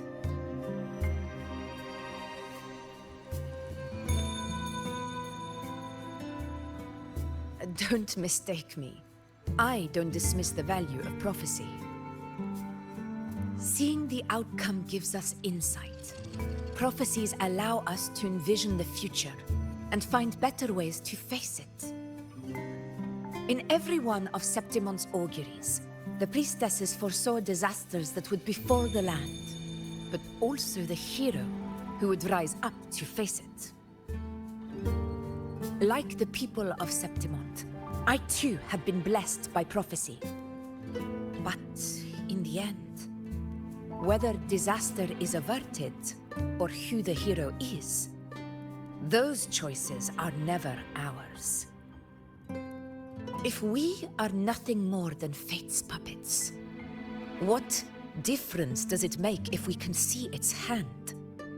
If fate one day wills our annihilation, with no way to change it, what then is the role of a priestess? Are they merely fate's mouthpiece, bowing to its will? Or are they pioneers, seeking to shape what's to come?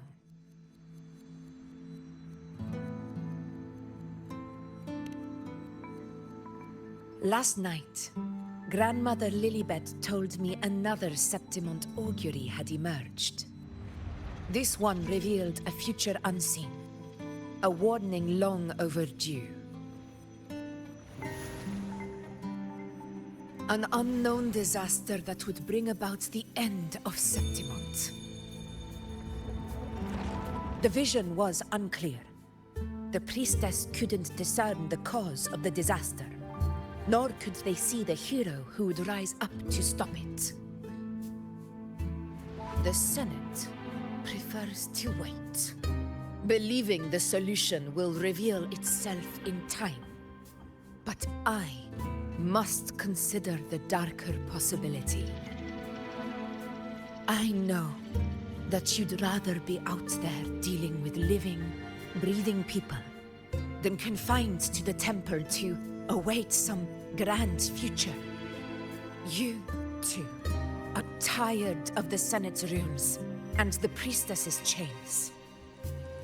But as a prodigy in prophecy, you should see further than Lilibet or any of the other priestesses. Would you dare, with no direction, no clues, and not a single focus item, gaze upon Septimon's end and trace its cause?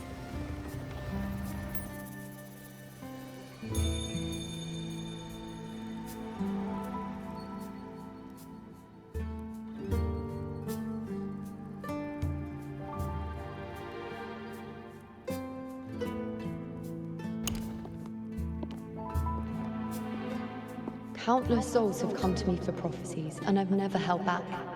But in the end, all I do is relay what I see, down to the smallest detail.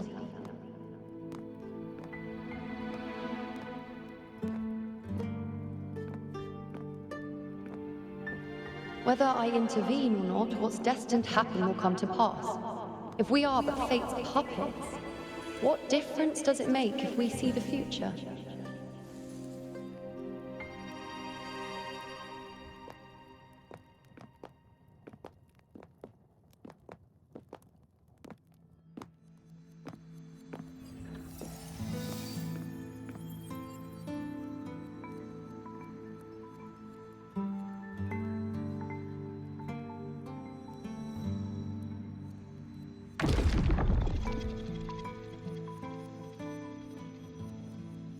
We can't continue the anchoring.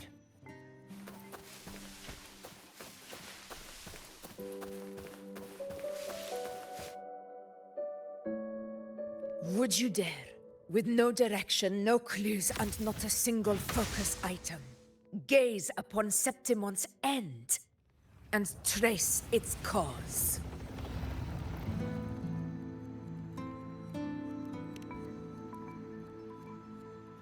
So be it. I'll make this prophecy's ending my answer. End or future, if I can break through the maze and find the hero of heroes they could not, I won't need to worry about the meaning of what I see. I will be the meaning I see.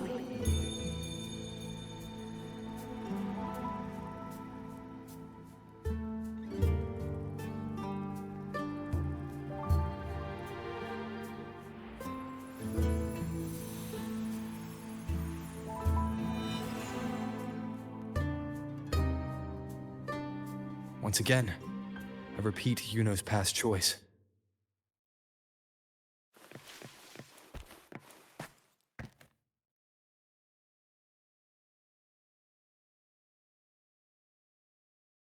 Over there. It looks familiar. Perhaps we can stop to take a breath and rest, if only for a moment. I don't know, but something about it is different. I must have been there before and done something. Something important. None of the other places felt like this. But why is it so ruined, so silent? There should be people and more light, like how it was when it all began. Leave it to me. It's chaos. It's found us. Those things are manifestations of chaos. Annihilation!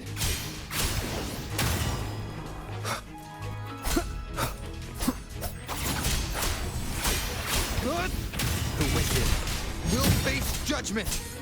Hopefully this helps. Be careful, they're closing in. It really insists that I stay.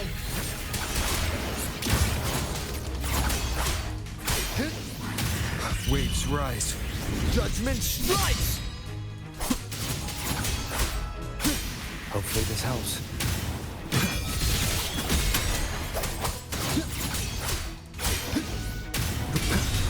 Annihilation! Wind rises!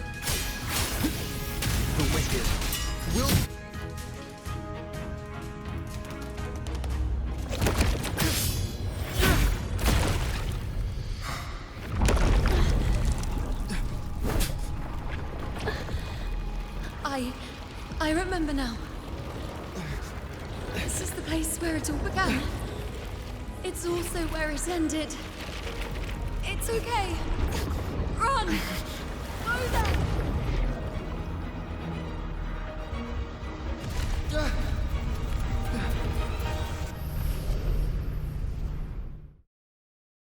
Go there? The dark tide is starting to surge. Have to get there before. Is that another one of Chaos's tricks? Don't get in my way. Gotta hurry. Running out of time. Now! That way.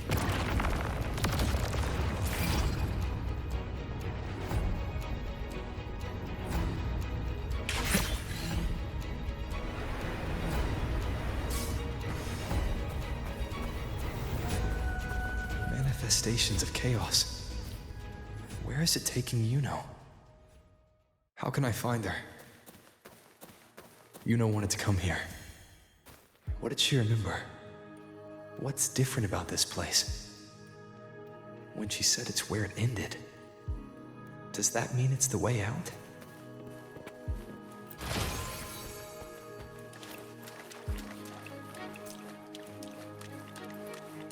Did Yuno leave these lights to guide me?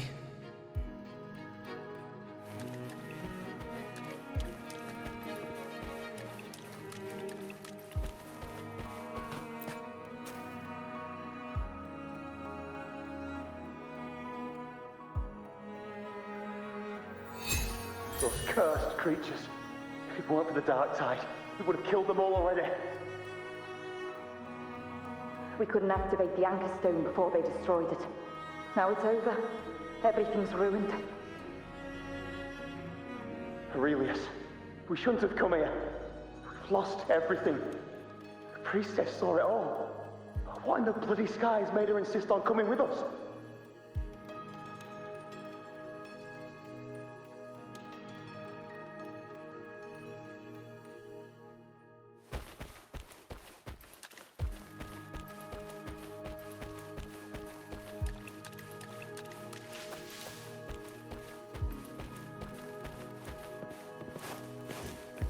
Cherish every gain.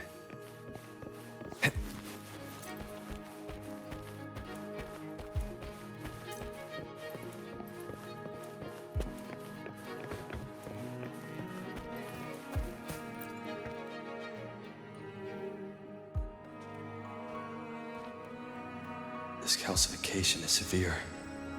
Such corruption. The dark tide surge just now wouldn't be enough to cause this.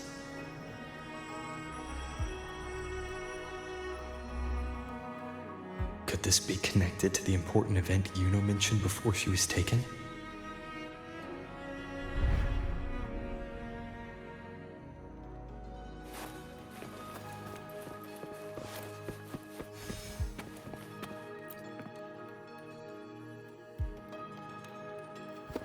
First David and Lillian.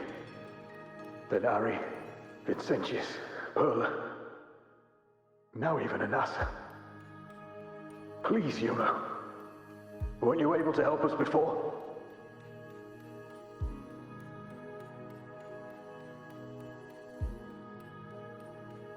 Just like when you told us to use a spear against the tacit discord. Help us see something again. You must be able to see something. All of us doomed to die. If that's true, why did you come with us? Just to watch us die? No. The dark tide's corruption is spread too wide. It's covering their retreat. We can't catch them. The moonlight offered us some illumination, but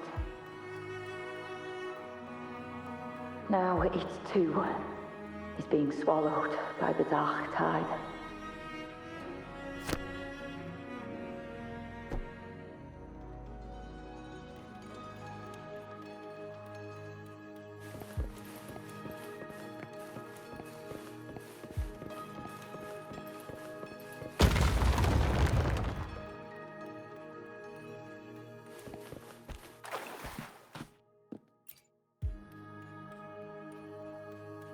Looks familiar.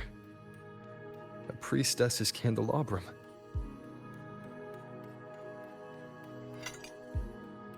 How did it get so damaged?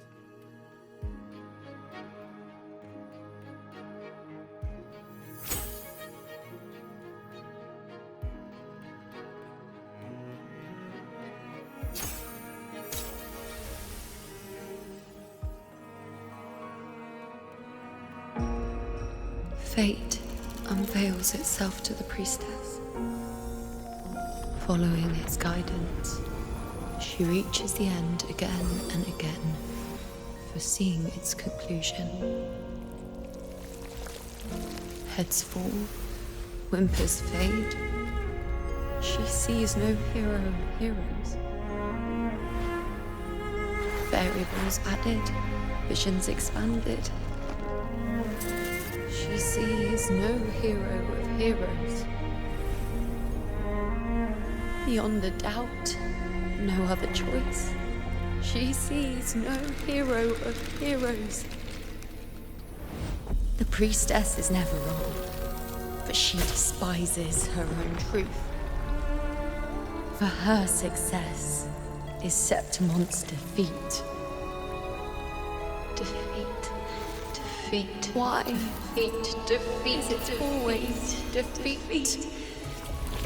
If fate one day wills our annihilation, if we are nothing more than fate's puppets, When that time comes, what good is a priestess?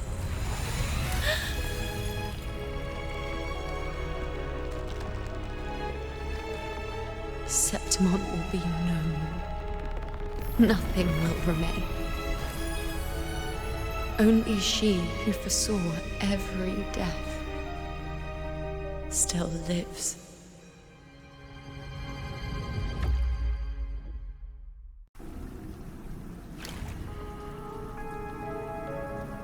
Why? Why? Why? Hundreds of days and nights spent in fate's embrace, staring at the end. I tried to see everything, missing nothing, but not once did I see a single future where Septimon still stands.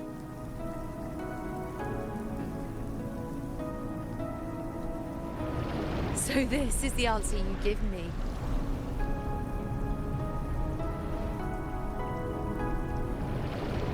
To know our inevitable doom, and tell the people of Septimon to wait for it, accept it, and even be grateful?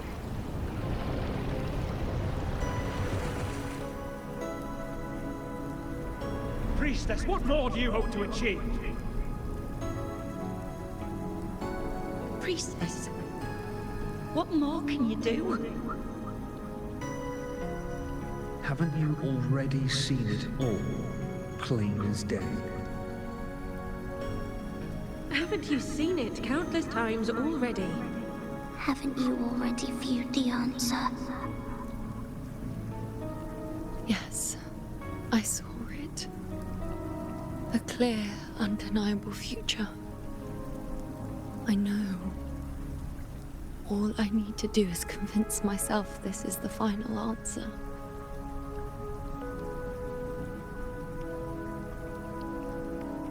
But how could I ever accept it?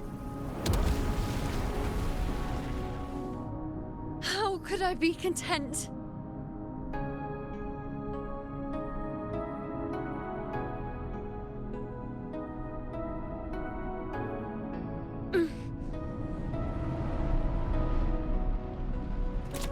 With our very existence being denied like this.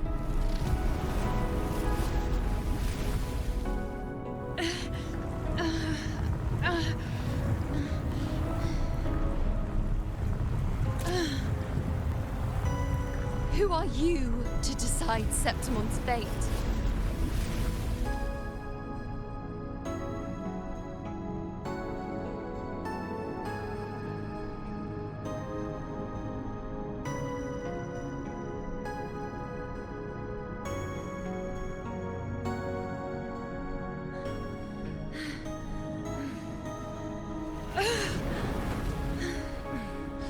Uncertainty is just the narrow boundary fate sets for us.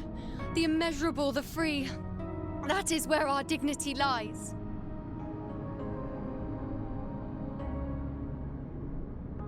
A mouthpiece, a silent witness. If this is what you expect of me.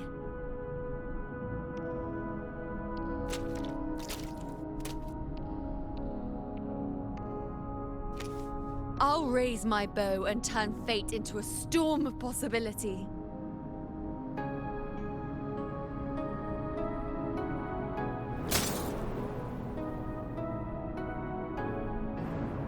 If, just once, I can prove you are not fixed, then will this so-called end even...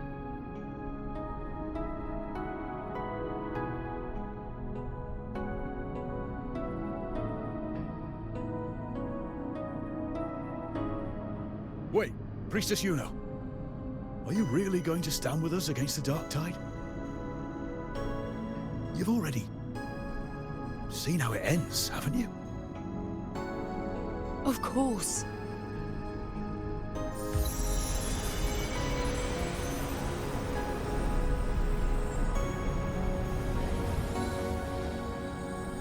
I'm doing this because it's what I want. The answer I seek is the one only I can give.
The Lunaran bows have grown strong. You've done well with your anchoring.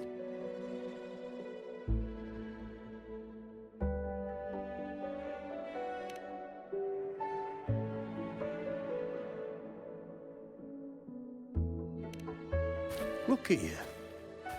A mortal from the real world stumbling into chaos. What else would you be here for, if not to take something back with you? Also, with that thing on your wrist there, isn't it clear? That's how she's been connected to you all this time. Only anchoring explains that. As for your second question, that's even stranger. Along the way, you met priestesses, gladiators, and many others chasing prophecies. Did you ever stop to wonder who they were?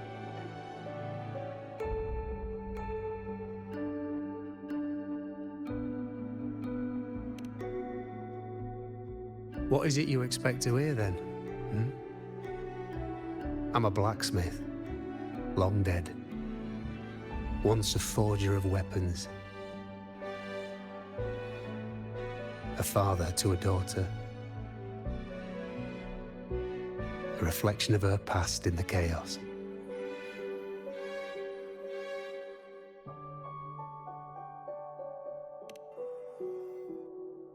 Aye. But just like the question of who I am, that's not the point. What matters isn't me, but you.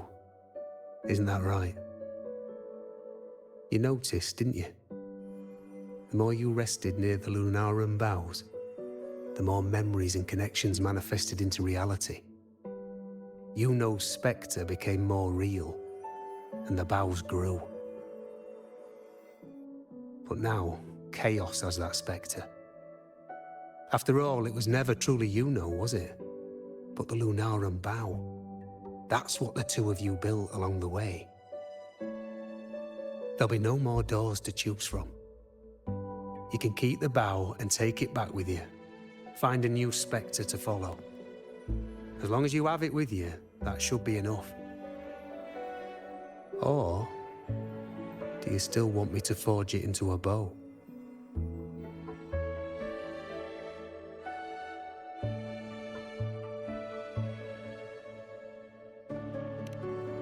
We were gathering Lenaran boughs to forge the bow. Just like I came here only to anchor her and bring her back. If you cut it here, all your previous anchoring will be for nothing. You might have to start over many times, with things going even less smoothly. Are you willing?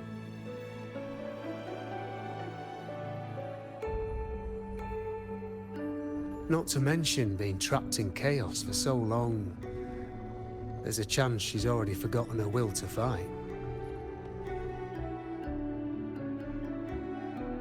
Are you sure you want to throw away all the certainty you've built just to gamble on a possibility?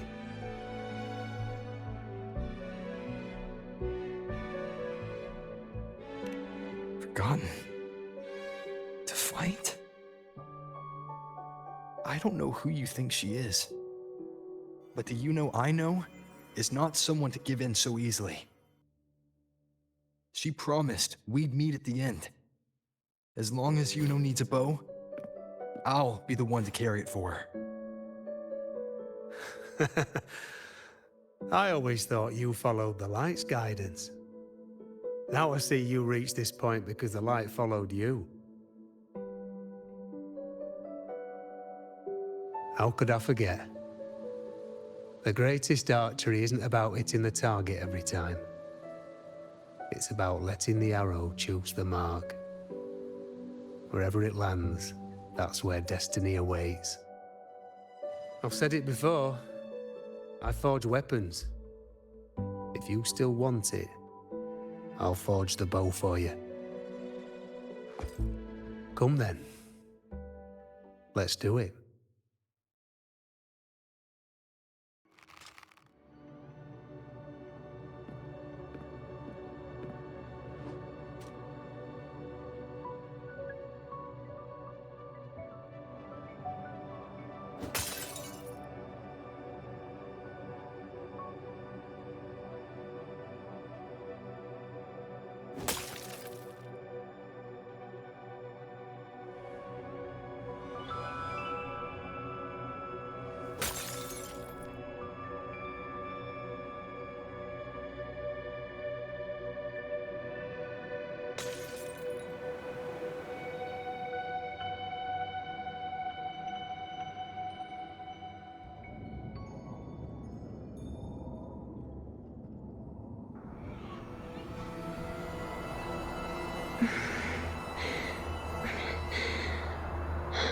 This is...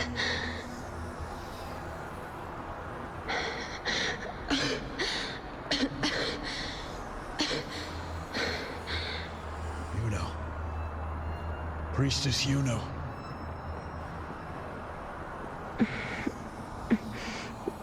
This again. My head spinning, my arms and legs. It's like I'm underwater. So heavy. I sought the Unwritten One at the divination altar at the Agora. And then... Go back, Priestess Yuno.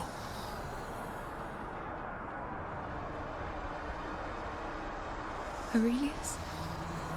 What are you doing here? Didn't chaos just take me?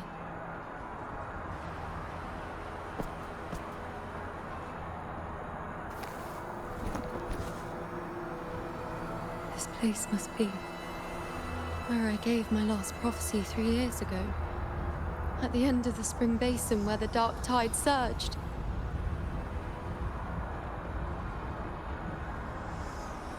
Priestess Yuno. We're already indebted to you for accompanying us on this journey.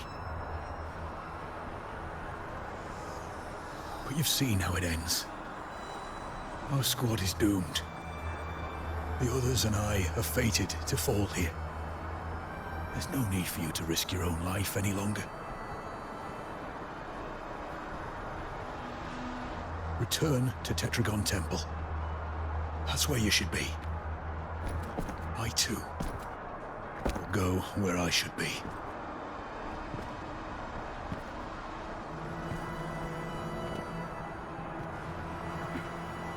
Words for the abyss. Don't you dare underestimate me. Where to go, what path to take, that's something only I decide.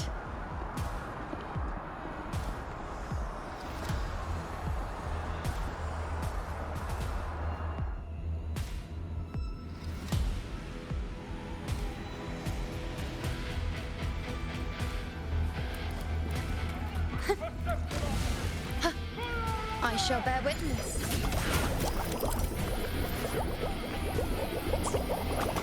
On you go.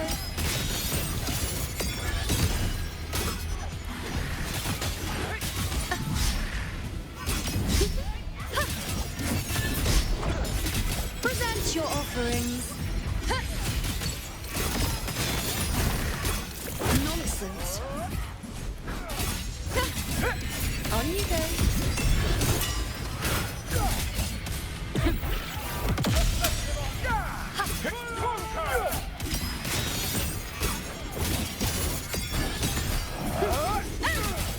Thank you.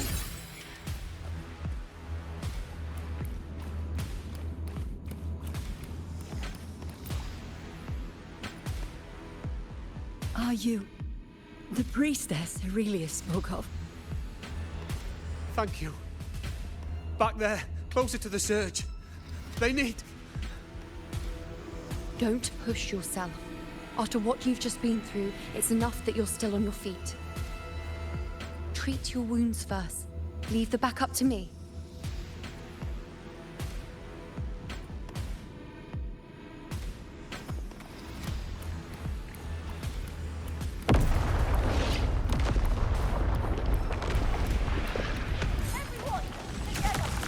Keep up! On you go.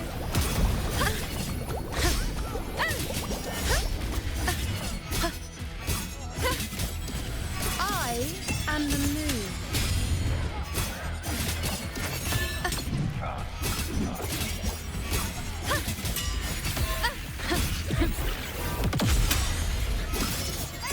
On you go.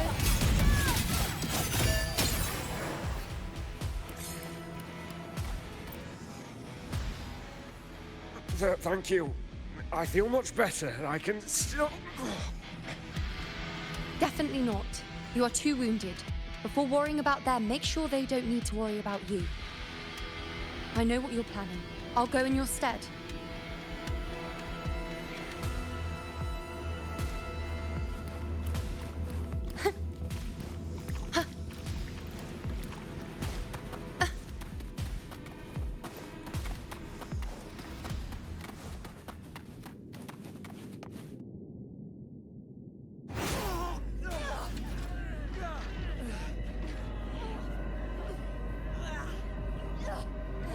Cowardly, blighted bastards. Always hiding in the dark tide.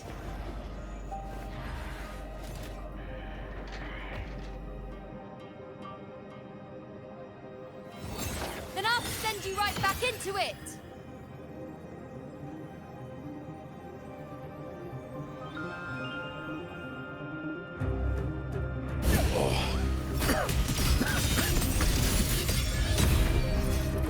Priestess, you know. Thank you. You and all of us. You've done well. I will not let you fall. This is pure torture. How can I let it end like this again?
again, as always. But why would I just stand by and watch you, accept you, complete you?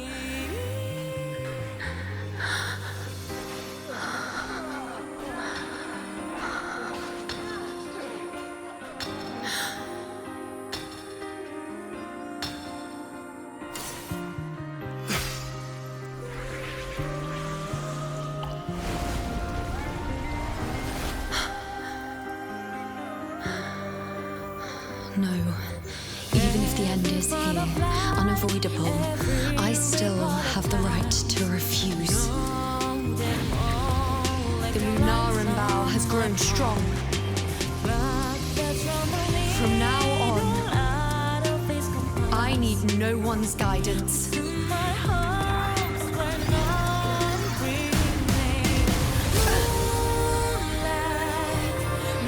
wherever I choose to aim is my true destiny.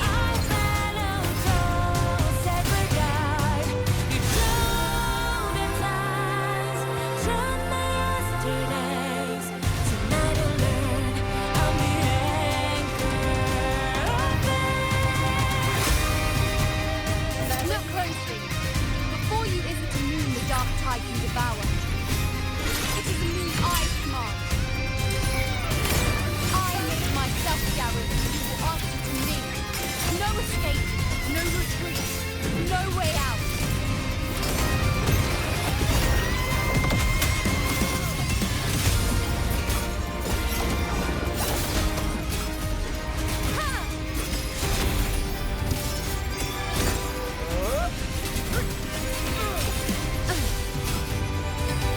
Taste my resolve. Causality, overturn. On you go. Praise me. World, at my string.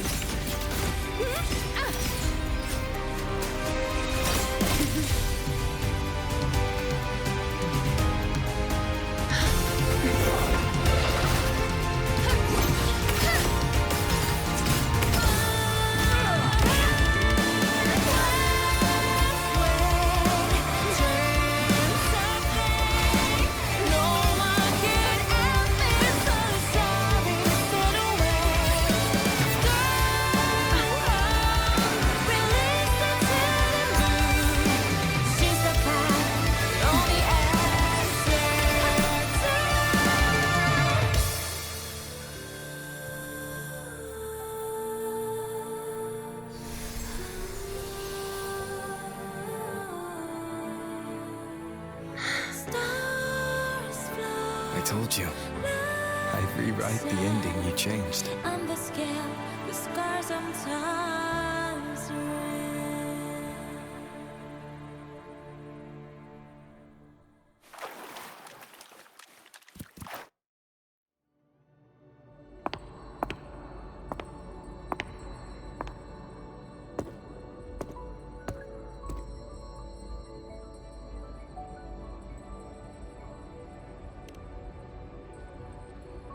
Yes.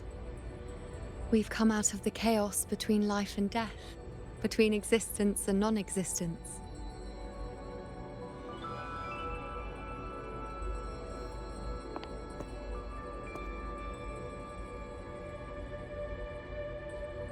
There aren't any guiding traces, no visions of fate's hand. It's just you and me and our own grasp on what's to come. Compared to before, now what we see is...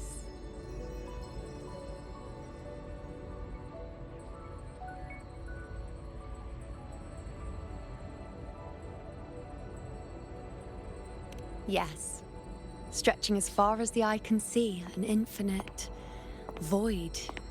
More vast than what I saw within you, or anything I glimpsed in the future. So this is what our changed ending looks like.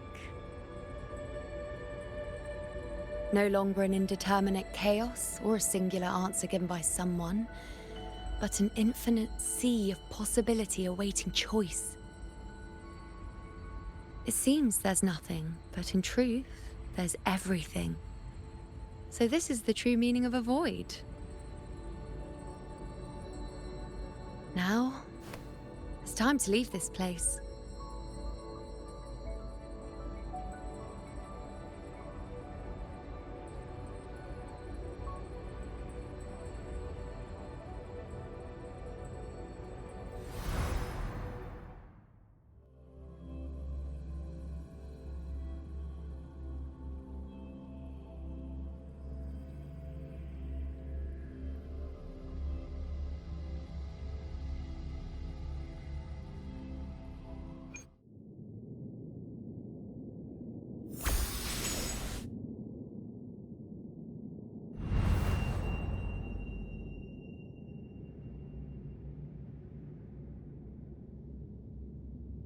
Wait.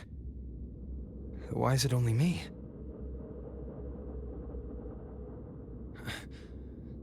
Where's Yuno? The way into chaos is closed. Lilibet's not here either.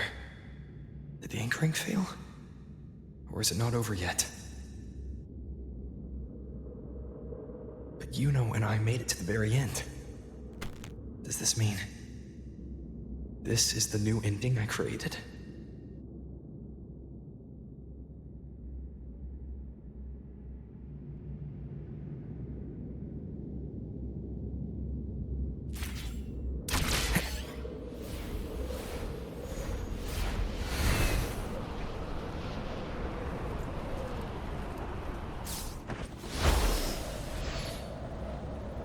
And you, unwritten one? Were I to indulge in a bit of selfishness, you'd forgive me, wouldn't you? If one day this bracelet becomes meaningless to anyone else, I hope you will remain the exception, unwritten one. Even I fear being forgotten. A death that shouldn't have happened. Traded for an unforetold victory. A fair deal. But perhaps in that distant future, forgetting might prove far easier than remembering. Never mind. In any case, you are not to return it. I won't let go. I don't want to let go. But be careful. Don't get lost in the caves. And I shall put my best foot forward as well. Wind, guide me. At the very end.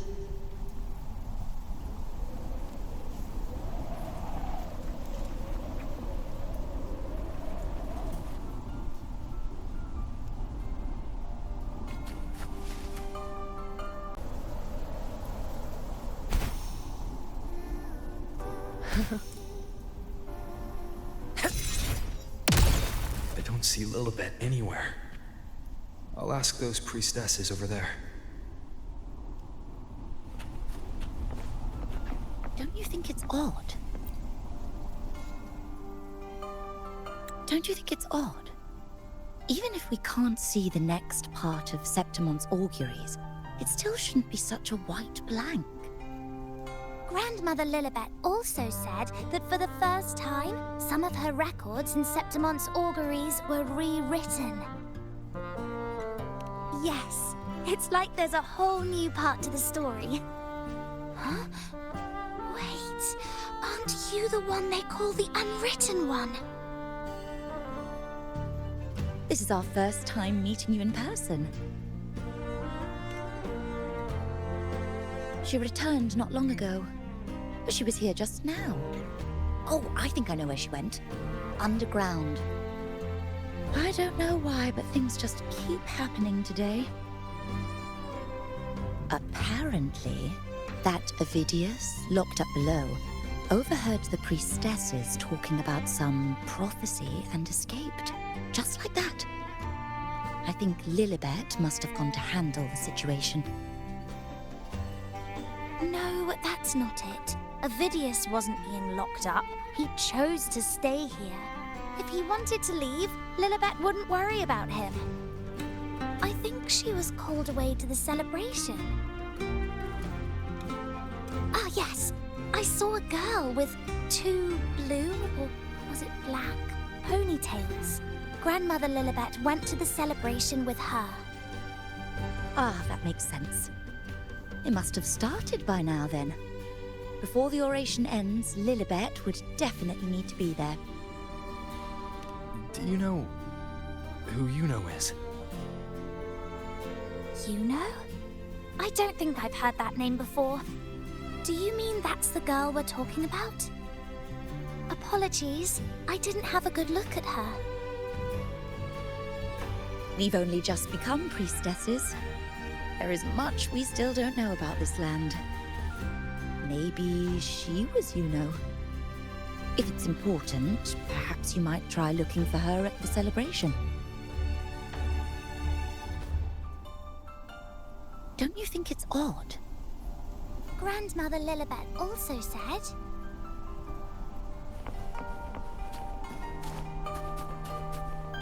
Who is that girl with Lilibet?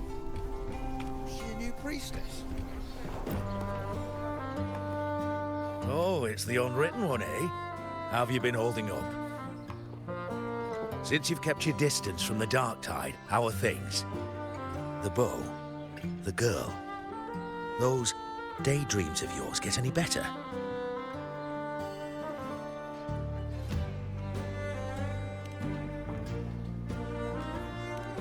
Let me think. Plenty of fresh faces here, but dark blue ponytails. Ah, I think I saw a girl like that. She walked like a cat, as nimble as they come. Seems she was looking for someone too. She was just over there. Step right up, folks. Step right up, folks. Drinks, fine food, orations, rose bearers milling about. Yes, everything is just perfect. Oh, unwritten one. I was just saying how the celebration is nearing its most glorious part.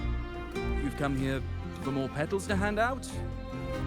Or would you like me to recommend another interesting part of the ceremony?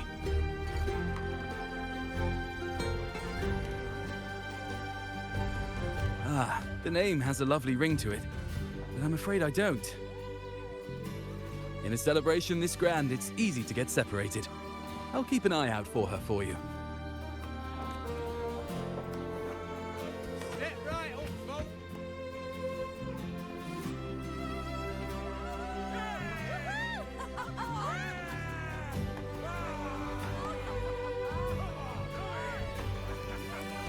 Come on over, toast!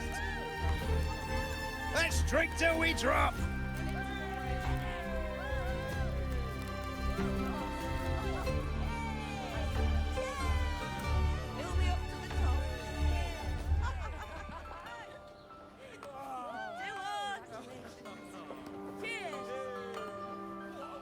We should just live in the moment and enjoy what we have now.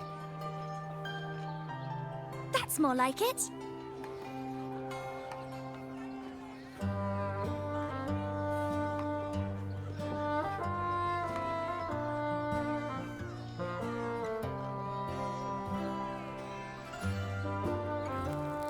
Come, triumphant rain of petals! Make it even grander!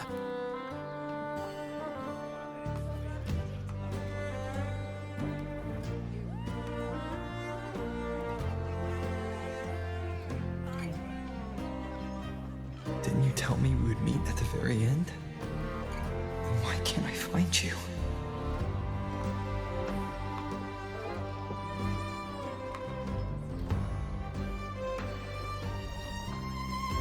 I could hear your voice from a distance.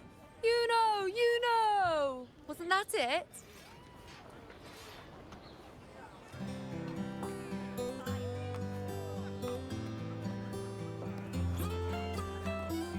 Seems like you're in an awful hurry to find someone.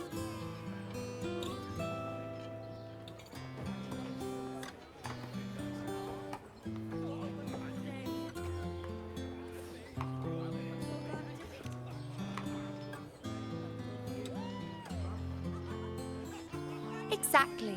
See? I come right away and stand before you in the flesh.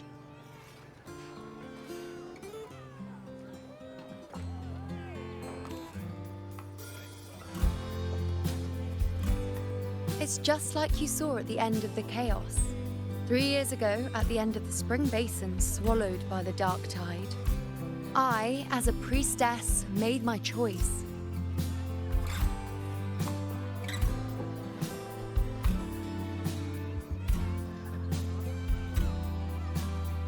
I was so done with just being dragged along by the moon's whims. So I defied fate, severed the path, and became the arrow that struck at destiny itself. After that, I lost the ability to see clear visions of the future. But in return, I gained the power to anchor the Dark Tide's creations. With that, the last prophecy I saw changed slightly. In a squad doomed to fall, one survived. Aurelius.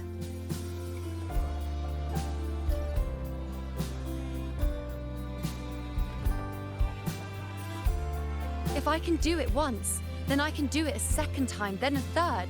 Perhaps one day I can overturn more destined futures.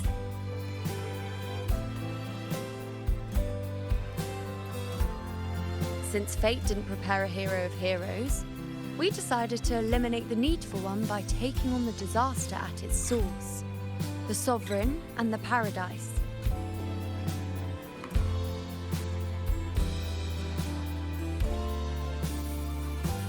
This is the plan Augusta and I made, though I did hide the teeny tiny cost.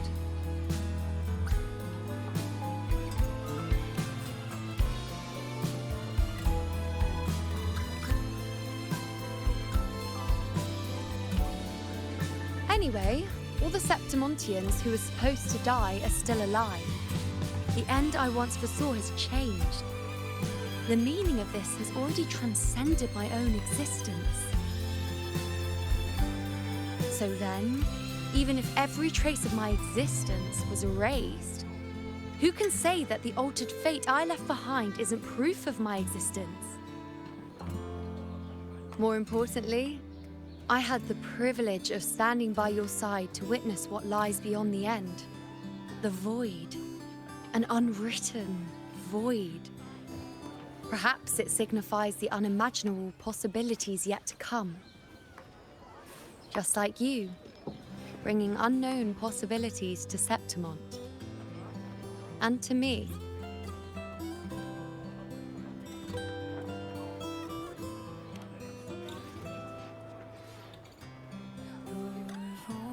Why?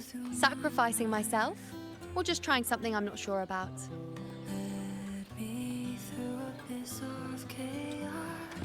Come now, you know me. I follow my whims. And the more I trust someone, the harder it is to keep my impulses in check.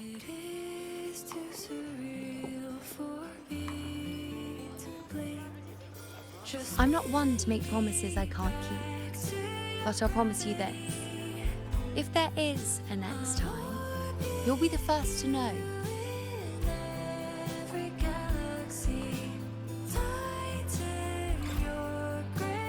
And when I do, you'll get the full story, no holding back.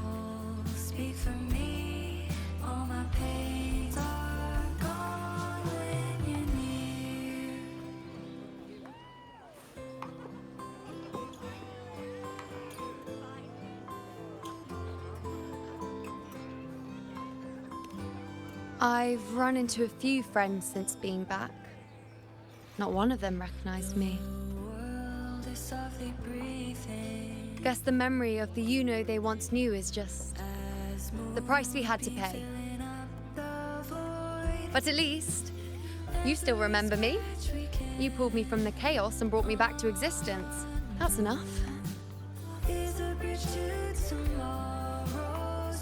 Oh, I'm certain Augusta and I, along with the rest of them, will be thick as thieves again, this time creating new futures. You really shouldn't underestimate my charm.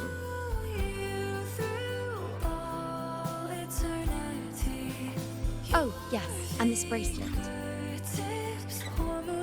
This is the second time I've given this to you. Never mind the first time, but I wouldn't refuse a second time if I were you.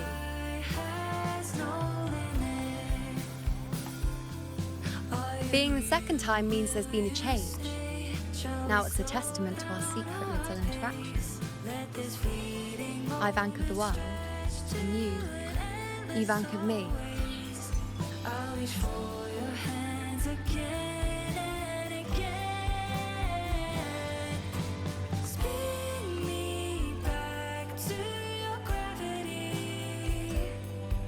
I'll trace you across all possibilities. So even if I am erased by time, I'll follow echoes of memories to find you once more. As for any matter pertaining to me, what you saw in the chaos and what transpired, do not breathe a word of it to another soul. Understand?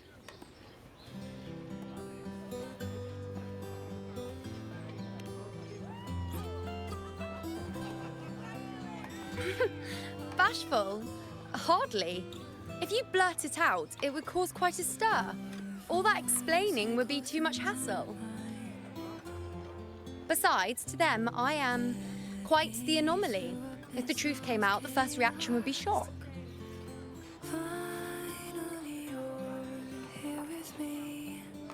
Well, then again, this is a perfect opportunity to start anew. Just spin me back to your gravity.